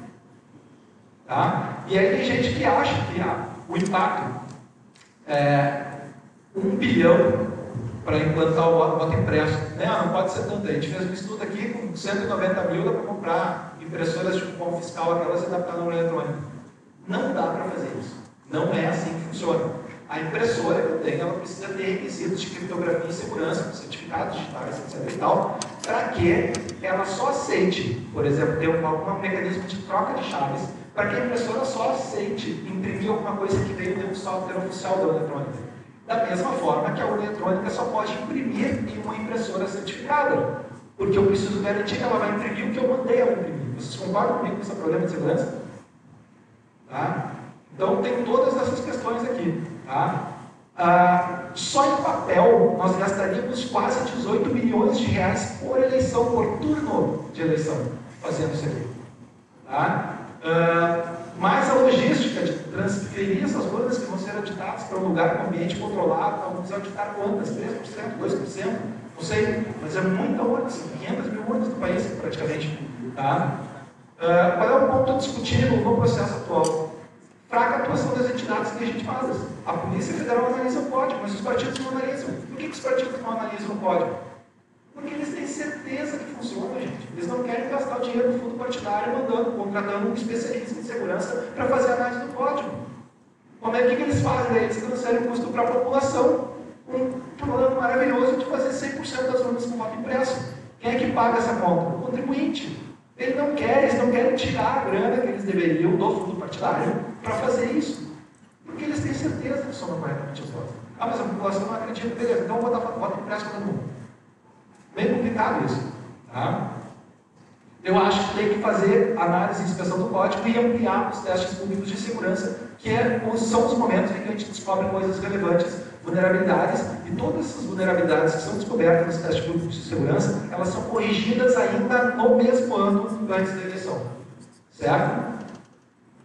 Bom, eu vi na internet, né, ou minha tia me falou, alguém disse no grupo de WhatsApp que o fenômeno das redes sociais, né? As pessoas acreditam em qualquer coisa aqui, sabe? As pessoas não acreditam mais nos fatos, elas recebem alguma coisa que parece legal para elas e, isso aqui eu acho que acontece mesmo, né? Aí tem essas questões, a NASA foi invadida, a Microsoft foi invadida, o Google, por que nós temos que acreditar no eletrônico, tá? Tem uma série de compartilhamento de matérias sem dono, não tem quem tu possa responsabilizar pela publicação daquela fake news ali, tá? Tem muita desinformação, tem muito ataque ideológico ao urna eletrônica. Parece que o urna eletrônica no Brasil virou um negócio de esquerda e voto impresso coisa de direita. Isso não faz o menor sentido, gente. Tá? Todo mundo se acha especialista, mas poucos entendem alguma coisa de como é que funciona o processo. Aí eu vou dar alguns exemplos para vocês, tá? Mas basicamente o que acontece aqui é a falácia do espantalho. A criatura não sabe como é que funciona a eletrônica, mas ela monta um modelo mental na cabeça dela de que eu acho que é assim. Aí o cara vai lá no YouTube e faz um vídeo. Eu vou mostrar para vocês aqui como é fácil para a eleição. Eu fiz esse programinha em Delphi aqui, e aí eu digito o número desse candidato, aparece a foto dele, mas soma um voto para o outro. Cara, não é assim que funciona. Não é assim que funciona. Não dá para fazer esse programa em salão nenhum. Tá? E se o TSE tentasse fazer, tem todas aquelas questões de análise de inspeção, existe auditoria da votação paralela, um monte de coisa. Cara, é muito complexo isso. Tá? Denúncias mais famosas, a Joyce Hasselman. Você já viu esse vídeo da Joyce Hasselman? Onde ela entrevista o hacker que tem acesso ao TSE e que altera o resultado da eleição no momento da totalização lá no TSE, sendo que os votos eles são apurados e totalizados nos TREs. Mas ela diz que o cara entra no servidor do TSE e faz a alteração do voto. É possível que alguém fizesse isso? Mas se o cara fizesse isso aqui, eu pegava o boletim de urna, ia lá no boletim de urna web e procurava algum deles tem que estar diferente. Não existe. Eu somo tudo e tem que dar o mesmo resultado. Então é possível que alguém altere isso aqui. Qualquer pessoa no Brasil descubra isso. Tá? Tem essa aqui do hacker de 19 anos que viu como é que ele fez para fraudar a eleição durante a totalização. Ele disse que ele fazia um leilão com os candidatos, quem pagava mais ele ia obter os votos na totalização. O que esse cara aqui é? Hacker ou estelionatário? Ele é estelionatário. Esse cara aqui pegou e deu uma denúncia. Essa denúncia aqui, apesar de absurda, ela é real. A Polícia Federal teve que investigar isso. Quando chegaram para o cara, disse, tá aí, qual é que é? Aí o cara, não é bem assim. É óbvio que o TRE do Rio de Janeiro, a primeira coisa que ele fez foi comparar os resultados para saber se tinha sido alterado ou não, porque isso é preocupante. Né? No momento que o cara vai numa assembleia ou um evento, isso aqui foi um evento patrocinado pelo PDT, que até muito tempo atrás era um dos únicos partidos que desconfiava da urna eletrônica. Tá? Eles pagaram esse cara, uma banana para esse cara dar essa palestra. Ele nunca alterou nada. Mas para quem quer acreditar nesse tipo de coisa, eles até pagam o cara. Entendeu? E aí tem essa questão aqui, dos ministros do TSE alteraram o resultado da eleição de 2014, que eles diziam que o ministro Dias Toffoli ficou trancado numa sala com 23 pessoas, e quando eles saíram de lá daquela sala, Dilma tinha virado a votação. É impossível que esse tipo de coisa aconteça. Porque seria a coisa mais fácil do mundo de provar. Tá? Essa aqui também aparece de tempos em tempos, né? Pesquisadores da UNB provam que a urna pode ser fraudada. Isso aqui é o teste do Diabaranha, aquele da quebra do sigilo do voto. Eu falei para vocês, teve fraude ali, ele conseguiu desviar algum voto, trocar, subtrair, adicionar algum voto. Não, ele reconstruiu a ordem de votação a partir do registro digital do voto. Tá? Na prática, seria fácil assistir. Na teoria, ele fez a alteração lá, ele tinha acesso ao código. Na prática, o que ele teria que fazer para conseguir aquilo? Ele teria que roubar uma urna eletrônica de algum lugar. teria que tirar o cartão de memória, teria que, por força bruta, muito provavelmente, tentar quebrar a criptografia do falecido do cartão de memória para poder ter acesso ao código-fonte, para olhar como é que funcionava o algoritmo lá e descobrir a semente, todas as ideias que ele teve, porque ele tinha tudo à disposição lá no teste público de segurança. Na prática, ele não conseguiria fazer isso. Como é que ele ia gerar depois, para mudar resultado, alguma coisa assim, ia ter assinaturas digitais para poder transmitir esses dados de uma forma que eles fossem validados no tribunal? Tudo muito complexo, né? Isso aqui sempre aparece, né? Na eleição da Dilma lá, tinha essa aqui no Facebook: o mesário recebe uma urna com 400 votos já computados para Dilma. Como é que o cara vai receber uma urna com votos dentro? Porque, na verdade, a votação só começa no horário pré-determinado. Uma vez iniciada a votação, tu não consegue mais imprimir as herésias. Não tem mais como. Eu não posso encerrar uma votação e começar ela de novo. Tá? Então é impossível que essa urna chegasse. Mas o cara tinha esse boletim de urna aqui, onde ele dizia que aqui tinha 400, ele dizia que isso aqui era uma zerésima, e que a zerésima informava 400 votos para Dilma. Cara, se isso aqui acontecesse, se for um absurdo isso aqui acontecer, bastava que impugnasse a sessão aqui. Aí o cara disse assim, ó, eu sou mesário, recebeu essa urna aqui em Campina Grande, com 400 votos para Dilma, já computados, e eu tentei chamar a polícia, mas não deixaram. Fala sério, né? Tá? Primeiro, que ela não emite as herésias depois de iniciar a votação. Então, isso aqui pode ser um boletim de urna, que ele alterou digitalmente. Tá? Então, aqui tem várias coisas. Tá? Não é possível imprimir um boletim de urna antes das 17, sem encerrar a votação. Tá? Então, isso aqui foi publicado depois das 17 horas. Não é uma herésia. Tá? E a gente tem vários motivos para dizer por que não é. Porque candidato sem voto no boletim de urna não recebe votos. Como é que aparece o Aécio com 0 votos? Vocês podem ver que todos os zeros aqui tem 4 dígitos. O do Aécio tem um só. Ele nunca tinha visto o boletim de urna para ele ter feito isso aqui. Se ele fosse um pouco mais esperto, ele botava os 4 zeros ali. Mas enfim, aí tem assim, ó, votos nominais 0. Como é que a Dilma pode ter 400 votos e ter 0 votos nominais? Ele também não sabe o que é voto nominal. Tá? Enfim, ainda tem esse código de identificação de carga aqui no final do BU. A partir desse código de identificação de carga, eu posso entrar lá no site do TSE e na tabela de correspondências, onde tem um link lá em segurança, eleições 2018, segurança, urnas eletrônicas, tem correspondências esperadas por sessão, que são todos os códigos de todas as urnas que vão ser recebidas. Eu posso entrar lá, pegar essa tabela, baixar no BIM, um arquivo separado por pontos e vírgulas, no CSV, eu boto uma tabelinha do Excel, LibreOffice, sei lá, e eu descubro qual é a zona e a seção. E aí eu vou lá no site do TSE, entro lá, vou no município, zona e seção, dessa urna aqui, e eu olho o boletim de urna. E aí eu descubro que nessa eleição aqui, a Dilma tinha perdido na sessão. Essa sessão nem era de Campina Grande, era do Rio de Janeiro, da zona sul do Rio de Janeiro. E aí, sei lá, tinha 86 votos para Dilma e 172 para essa. Não tinha nada de 400 votos aqui. Tá? Então, tu desmonta essas fases com informação de transparência. Está tudo no site do TSE, é fácil de verificar esse tipo de coisa. Aí agora apareceu nessa eleição uma que tinha 9.909 votos para dar. Mesma forma de desmontar isso aqui é o esquema que eu já falei para vocês. Entra lá, pega o código de identificação de carga. Isso aqui é um boletim de urna de uma sessão do exterior, porque só tem voto do presidente. No Japão, acho que é Nagoya. Tá? Aí tem vários problemas aqui também, né? Tu pode dizer, ó, cara, como é que vai ter 777 eleitores aptos e vai ter 9.909 votos para o candidato? Não tem como ter mais votos do que eleitores aptos na urna eletrônica. Tá? Total de votos nominais, de novo, a 452. Aí candidatos sem voto. Geraldo Alckmin, 0 votos, e Jair Bolsonaro, 0 votos. Vocês estão vendo que aqui do ladinho tem uma pontinha, como se fosse uma manchinha? É porque esse 0 aqui foi copiado desse 4 aqui. Tá? E aqui no Geraldo Alckmin, embaixo também tem uma sombrinha aqui, que é porque esse 0 foi copiado desse 0 aqui do 1. Mas enfim, isso aqui não precisa ficar analisando graficamente a imagem para saber que isso aqui é bobagem. Tá? Aí tem outros casos em que as pessoas dizem que os mesários ficam votando depois das 17 horas. E a gente chamava isso de problema de mesário pianista. Toda eleição, toda sessão, tem lá, sei lá, 20% de eleitores que não vão votar. Às vezes, podia acontecer, os mesários se reunirem, quem tu vota? Votamos todo mundo no mesmo candidato. Vamos encerrar a votação aqui, vamos fechar a porta da sala e vamos ficar votando no nosso candidato. Com a biometria, isso desapareceu, não consegue mais votar pela pessoa, precisa da identificação biométrica, certo? mas aparece na internet, porque olha aqui, as pessoas votando depois das 17 horas. O último voto foi computado às 16h51, daí ficou 9 minutos sem ninguém votar. E aí, depois das 17, o mesário começou a gritar eleitor para poder votar. E aí as pessoas, fraude. Só que se tu for ler a mensagem inteira, aqui está escrito: título digitado pelo mesário é inválido. As pessoas mostram só o que interessa. Título digitado pelo eleitor é inválido. O que o mesário está tentando fazer aqui depois das 17 horas? Tentando digitar o código de encerramento da urna eletrônica. Só que ele não sabe o código, ele erra a digitação ali. E aí a urna eletrônica não identifica o código de encerramento e acha que é uma tentativa de título do eleitor. Tanto é que logo depois ele diz código de encerramento digitado.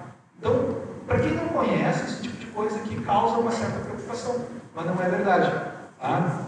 Em síntese de tudo isso que a gente está falando aqui, a urna eletrônica, ela responde uma real necessidade, a gente precisa dela, nós não vamos voltar ao passado para o tempo do voto em papel. Pode ser que a gente tenha voto impresso, mas voltar ao voto manual, de contagem de sessão, nunca vamos voltar, porque aquilo ali é o terror das fraudes.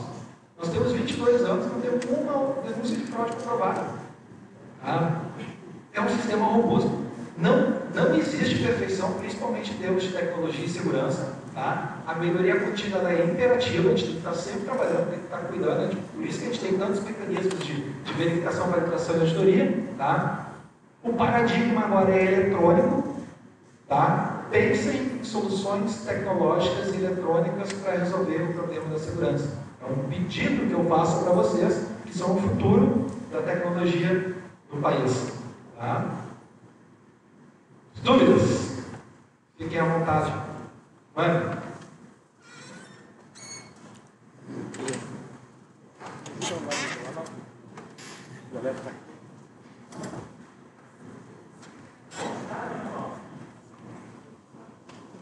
Vou deixar aqui o meu contato para vocês, se quiserem mandar e-mail fazendo perguntas. Aparecer uma denúncia de fraude, alguma coisa assim, quiser que eu responda. Às vezes eu não tenho tempo para fazer isso também. Eu queria saber, o TSE já somente pensa em como melhorar os processos porque o sistema existe há mais de 20 anos. Mas ele tem projetos ativos pensando em melhorar? Todo ano, toda eleição, existe melhoria. Ou é proposta por partidos políticos, ou por entidades representativas, ou pelos próprios grupos de ataque que participam dos testes públicos de segurança.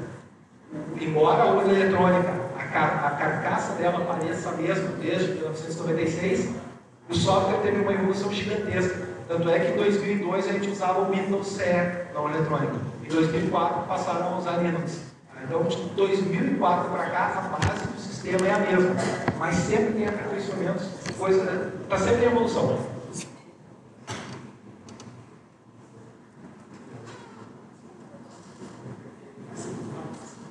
Desde o começo do uso da urna eletrônica, tem algum relato de tentativa de ataque na hora da transmissão dos resultados? Cara, é que assim, o relato para vocês terem uma ideia, tá? Em 2014, o site do TSE, ele recebeu 200 mil ataques por segundo. Mas era no site, tá? No banco de dados, propriamente dito, essas pessoas não conseguem chegar. Porque a gente usa servidores de borda, né? Sabe, conhece a empresa Akamai? Ela disponibiliza servidores de borda. Então, às vezes tu acha que tu está atacando o site do TSE, mas não está nem chegando perto do servidor que hospeda esse site lá dentro do TSE. Né? Então, assim, a gente não tem relatos, porque o que pode acontecer? Pode acontecer de transmitir o arquivo e não chegar para nós. Tá? Mas é que ninguém consegue interceptar o arquivo para modificar e mandar um arquivo que seja válido. Vários arquivos são rejeitados, e aí pode ser problema de CRC no arquivo, pode ser problema de criptografia, o arquivo falhou na integridade. E aí não tem como ter certeza se é porque o arquivo foi modificado intencionalmente ou porque se perdeu algum dado no meio do caminho, entendeu? Mas basicamente transmite de novo e enquanto não chegar, os caras transmitem.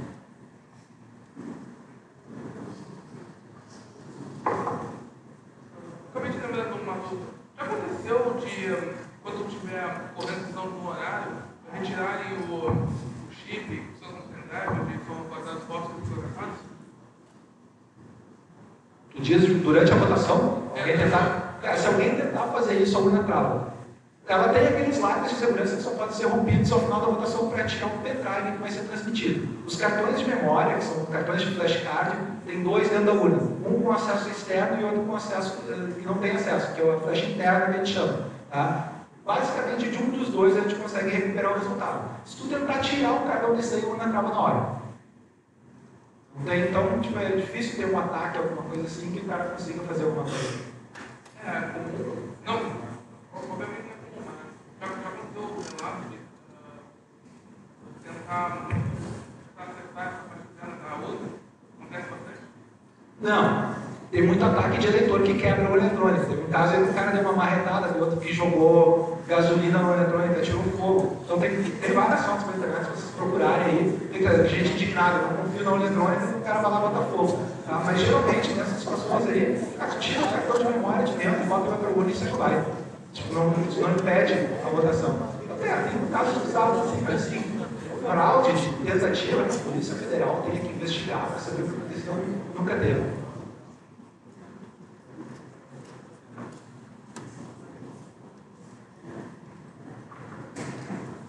Eu queria saber onde é que são feitas as peças da urna eletrônica. São feitas aqui no Brasil? Boa pergunta. A urna eletrônica, tá? O projeto é todo desenvolvido pelo TSE. Tá? Controle total do TSE.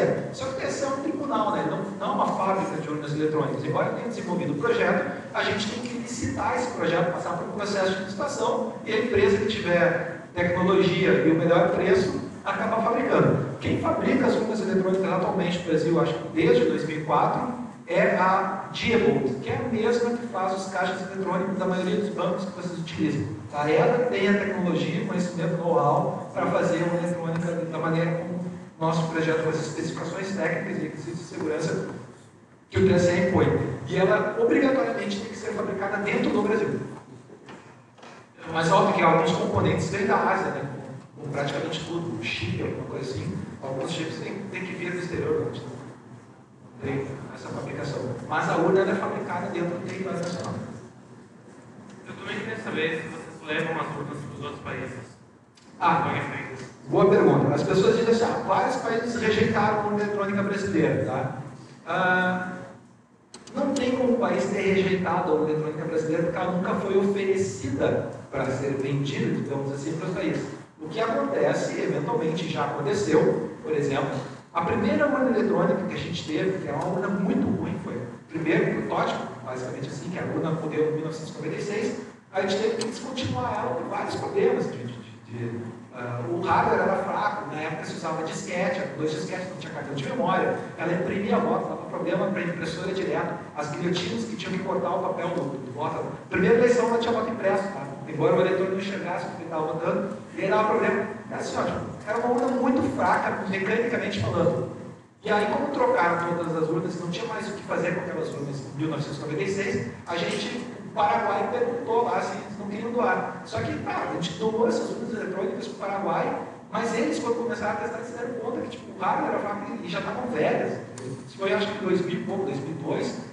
E aí, não quiseram usar. Então, foi rejeitado pelo Paraguai, mas a gente também não usava mais.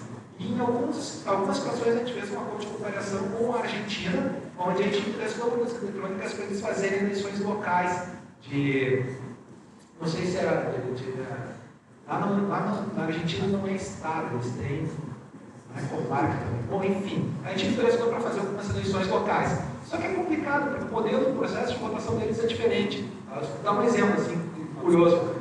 Lá na Argentina, para votar, os caras entram no local de votação e tem uns papéis grandes, coloridos e chamativos de cada partido, tá? Com todos os candidatos para tu votar. Só que às vezes, para um determinado cargo, vamos dizer senador, tu não quer votar no mesmo partido que imprimiu aquela cédula bonita que está em cima de uma mesa. Porque eles pegam aquelas cédulas, dobram e botam numa urna eletrônica, numa urna. E aí, os caras podem ter umas regras onde eles podem recortar partes dessas células e montar, sei lá, 3 ou 4 votos diferentes e colocar na urna.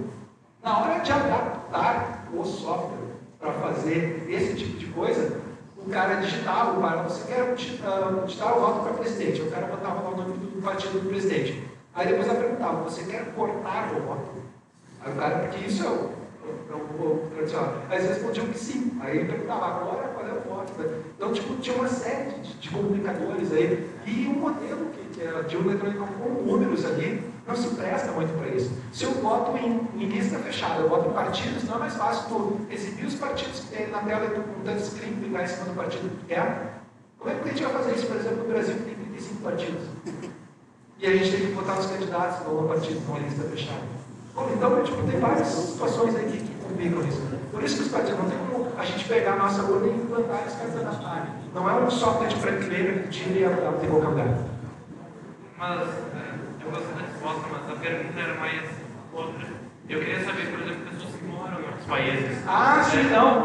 Embaixada dos países tem. Alguns países tem muitos brasileiros, tem várias cidades, né? Mas pelo menos na capital de cada país, onde tem o brasileiro morando, tem no consulado, na embaixada lá, tem urna eletrônica. E aí eles pedem transmitir pela internet normal, como a gente transmite aqui. Oi, ele. Assim, qual é que é o parâmetro para vocês avaliar um caso? Se pode realmente ter sido fraude ou não?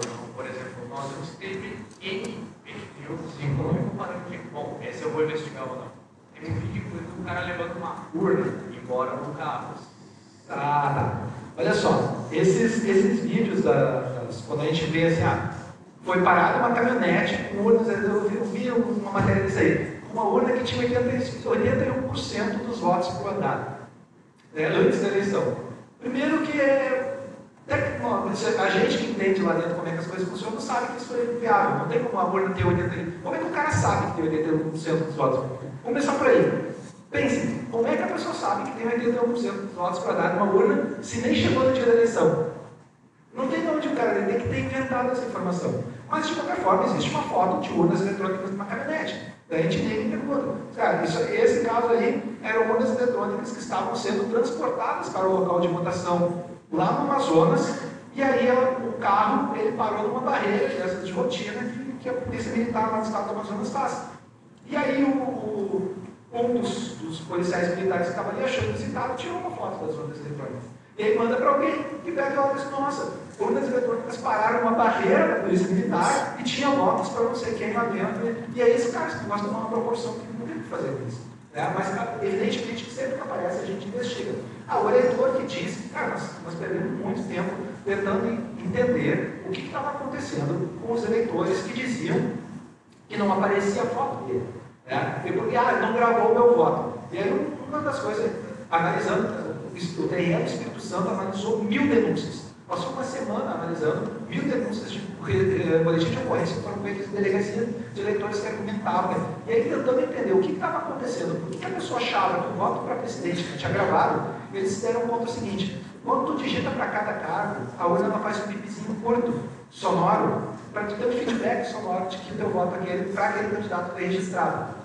Só que no final tem um bip longo, aquele bip. Você já ouviu isso? Quem votou sabe que ela faz um bip longo no termino e mostra cada fim. Como já tem um bip longo no final, quando tu confirma o voto para presidente, ele não faz o feedback sonoro para ti, porque ele aparece gravando o voto e aparece aquela fim. Isso na cabeça da pessoa que não prestou muita atenção no que ela está fazendo, é um complicador, e é um negócio que nós vamos ter que cuidar. Mas a gente analisa logs para saber quando o cara diz que ele digitou, mas não apertou confirma e não apareceu a foto do candidato dele, a gente entra no órgão eletrônico e olha o tempo que levou entre a confirmação do voto para governador e a confirmação do voto para presidente. Tem casos que o cara consegue votar em 2 segundos. Ele digitou e apertou confirma, e é óbvio que ele não olhou a foto. Se em 2 segundos foi o tempo transcorrido entre a confirmação do voto para governador e a confirmação do voto para presidente, cara, vai silêncio, eu tenho que dizer pro cara, olha, desculpa. Não tem muito o que fazer, mas a gente analisa. Oi.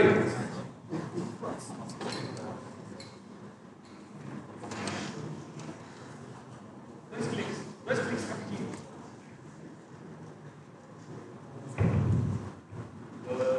Uma coisa que me chamou a atenção nessa eleição foi o número de urnas trocadas durante a eleição. Quais são os principais problemas assim, que acontecem que tem que trocar uma urna? Tá, assim, vários problemas, tá? Às vezes o relógio da urna ele começa a correr, ele começa a atrasar ou adiantar, isso influenciaria no tempo final, ou para início da votação ou para encerramento, né? Depende do atraso. Esse é o motivo pelo qual a gente troca a urna, ou às vezes a urna simplesmente trava. Porque quando ela grava os votos, ela tem que fazer o registro dos 2 cartões de memória ao mesmo tempo. Tá? E sempre que ela faz o registro, ela faz uma verificação para ver a integridade desses cartões. Se alguma coisa tiver de alguma informação e não tiver a mesma informação no outro, ela trava. E aí eu tenho que pegar e fazer. Sei lá, às vezes é problema de bateria da urna eletrônica, falta luz na sessão, às vezes é problema do teclado. A gente teve um caso clássico, vocês viram um vídeo na internet, onde um cara digitava o número 1 e aparecia a foto do Haddad. Vocês viram isso? Sabe o que aconteceu com essa urna eletrônica? Ela foi levada para a perícia, da Polícia Federal, fizeram a auditoria nela, e ela foi em São Paulo. Ela estava com curto-circuito no teclado, e os caras demonstraram isso na auditoria. Para qualquer tecla que tu apertava, ela aparecia junto 3. Isso é fraude na urna ou é um defeito de curto-circuito no teclado? Cara, é uma urna de 500 mil. Me apresentem um dispositivo eletromecânico ou tecnológico que tenha uma taxa de falhas menor do que uma para 500 mil. Tá?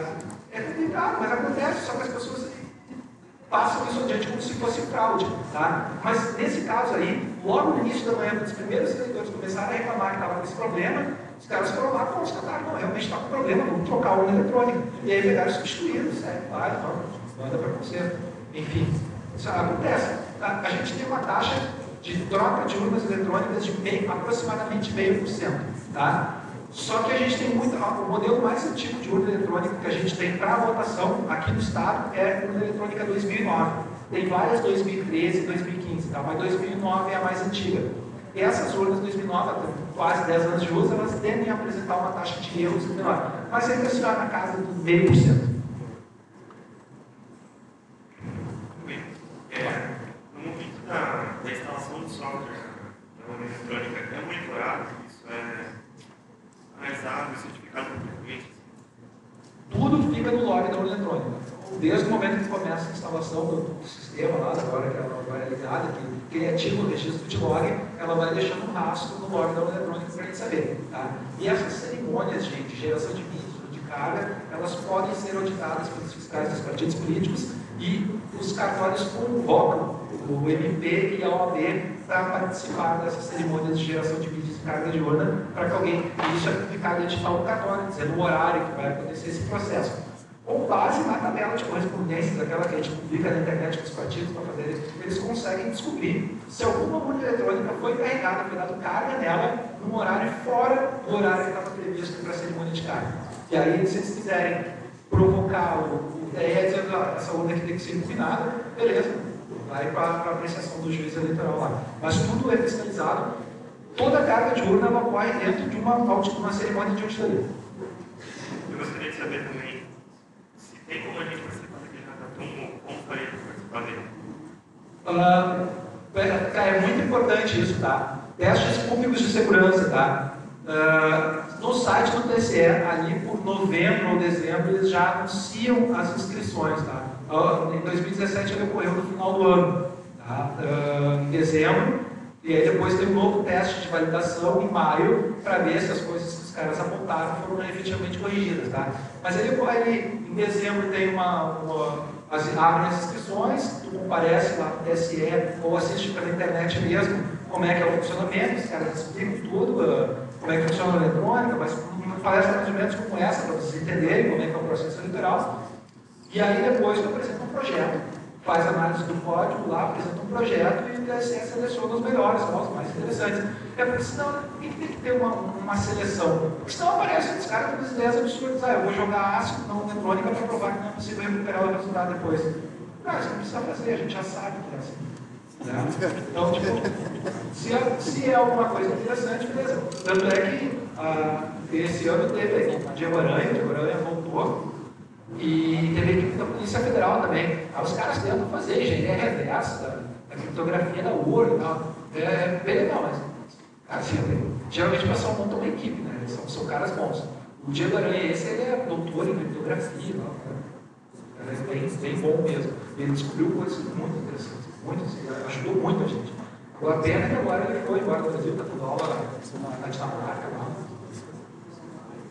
Mais alguém? Mas vocês podem se inscrever, a inscrição é online no site do TCE, só tem que ficar monitorando lá nas redes sociais, cara. Adiciona o TCE nas redes sociais, lá começa a receber vídeo, ó, abrir as inscrições, etc.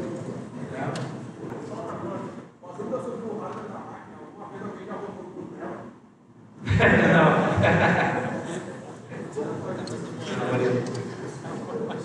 Não dá para botar jogo nela, não. Do CS, nada disso. Até porque a placa gráfica dela é bem fraquinha também. Quantos GB de RAM ela tem? Cara, parece, eu acho que é 512 MB. Não ia dar rock. Com 512 MB tu não roda, viu? Não é muita coisa. Então tá. Pessoal, vou pedir uma calorosa salva de palmas.